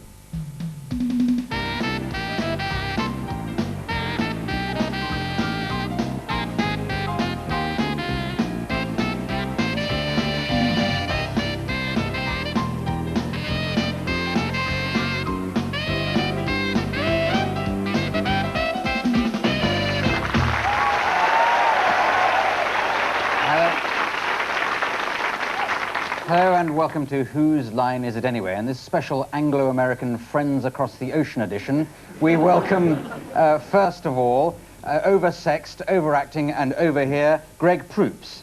Then we have from the Comedy Store Players, the overwhelming Josie Lawrence. And then back again, over my dead body, Tony Slattery. And finally, overdue but not too much overweight, Mike McShane. Ladies and gentlemen, the contestants. The first game that we play is called Authors, so if all 4 contestants could step forward, each of them has come along with the style of an author in mind, ready to tell a story in that author's style. So, Greg, which author have you gone for? Earl Hamner, the creator of the Waltons. A very fine writer.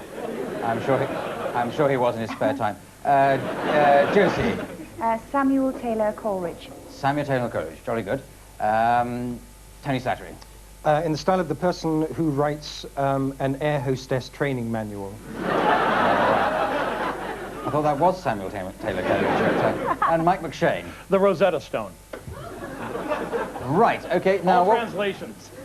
Yes, now can we have a suggestion, please, for the title for this story that they're going to tell? Rambo. Sorry? Rambo. Rambo. Can we have a bit of plot in it so that we know where we're going? Rambo. No, don't say Rambo. It does have a bit of plot in it, I'm sure. Rambo had a sore toe. Right.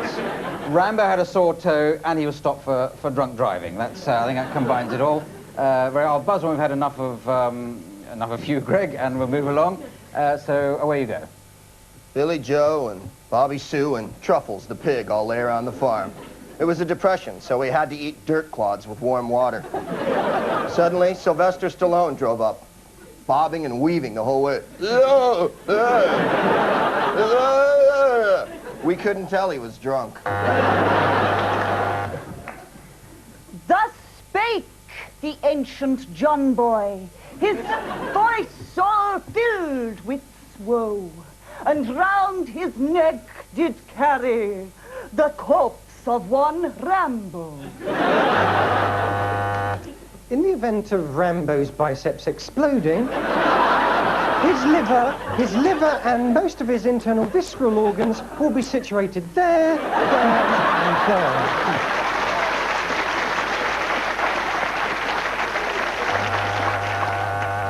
And scattered to the four winds, I, Ptolemy, took his vital organs and cast them to the vultures, who doth breed in the air. And yea, 4 bags of grain were given to Rambo, and like the greedy pig that he was, he did eat them. Thank you very much. Ending there. Very good. Well, no, I genuinely think everybody gets 19 points for that game there. Now we go to a game called Film and Theatre Styles, featuring first of all Greg and Tony. You'd like to come forward. I'll give you a situation in just a moment to improvise, but we'd like, please, from the studio audience, some suggestions for some theatre or film styles for them to... Sorry? Macbeth. Oh, that's jolly good. Sort of Shakespeare, Macbeth, but... Sherlock Holmes. Blues Brothers. What was that one at the back? Disaster movie. Oh, it changed to disaster movie, isn't it? It certainly wasn't that the first time round. Thank you very much, I will. Tish, I might throw in a carry-on for you, Greg, just to confuse you. I presume carry-ons have never been very big in America, have Oh, no, they're wildly popular. Well, Benny Hill made it. Now, the situation I'm giving you is two inventors, that's what you are, with your invention. Start first of all with no particular style, then we'll cut in with some of these suggestions. Eureka, we've done it. What is it? Throckmorton, it's a cheese wincer. A cheese wincer? Yes, when cheese is insulted, it catches its winces. Brilliant. Does that mean I can sit on it and everything's going to be happy? Please, be the first to sit on it. It works! Macbeth. Oh, het waar is het? Dan echt de het hier. You sit on the cheese and love you that's a flat like your head. You're pissed again.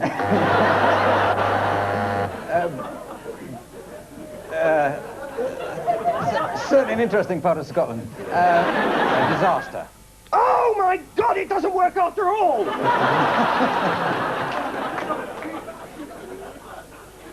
You're right. What do we do? Quick, run around pointlessly. We can't.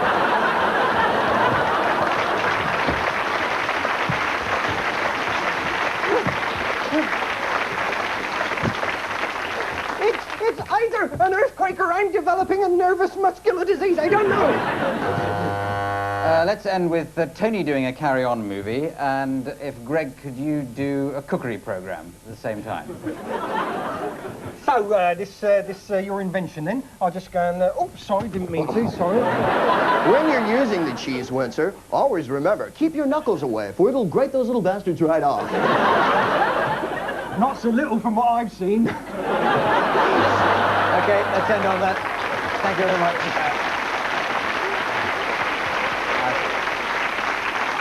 I think we're heading rapidly back towards disaster there, but 25 points anyway. Now, Josie and Mike, can you step forward, please? Again, we'll want some suggestions, please, for some theatrical, filmic stuff. Broadway musical, yes. Religious. Religious. Children's television, right. That came all the way from Newcastle, I think, that suggestion. Tarzan, yes. Mr. Ben? Does he make plays and films now? What's Mr. Ben? I've no idea. Mr. Ben was always the shadow minister for something, wasn't he? But, anyway, another one? Batman. Right. Okay. I think I've picked the bones out of the best ones there. And your situation, please, is an agent discovering a star in the street. A theatrical agent discovering a star in the street. Away you go. Taxi! Taxi over here! Oh, it's hell to get a taxi in these streets.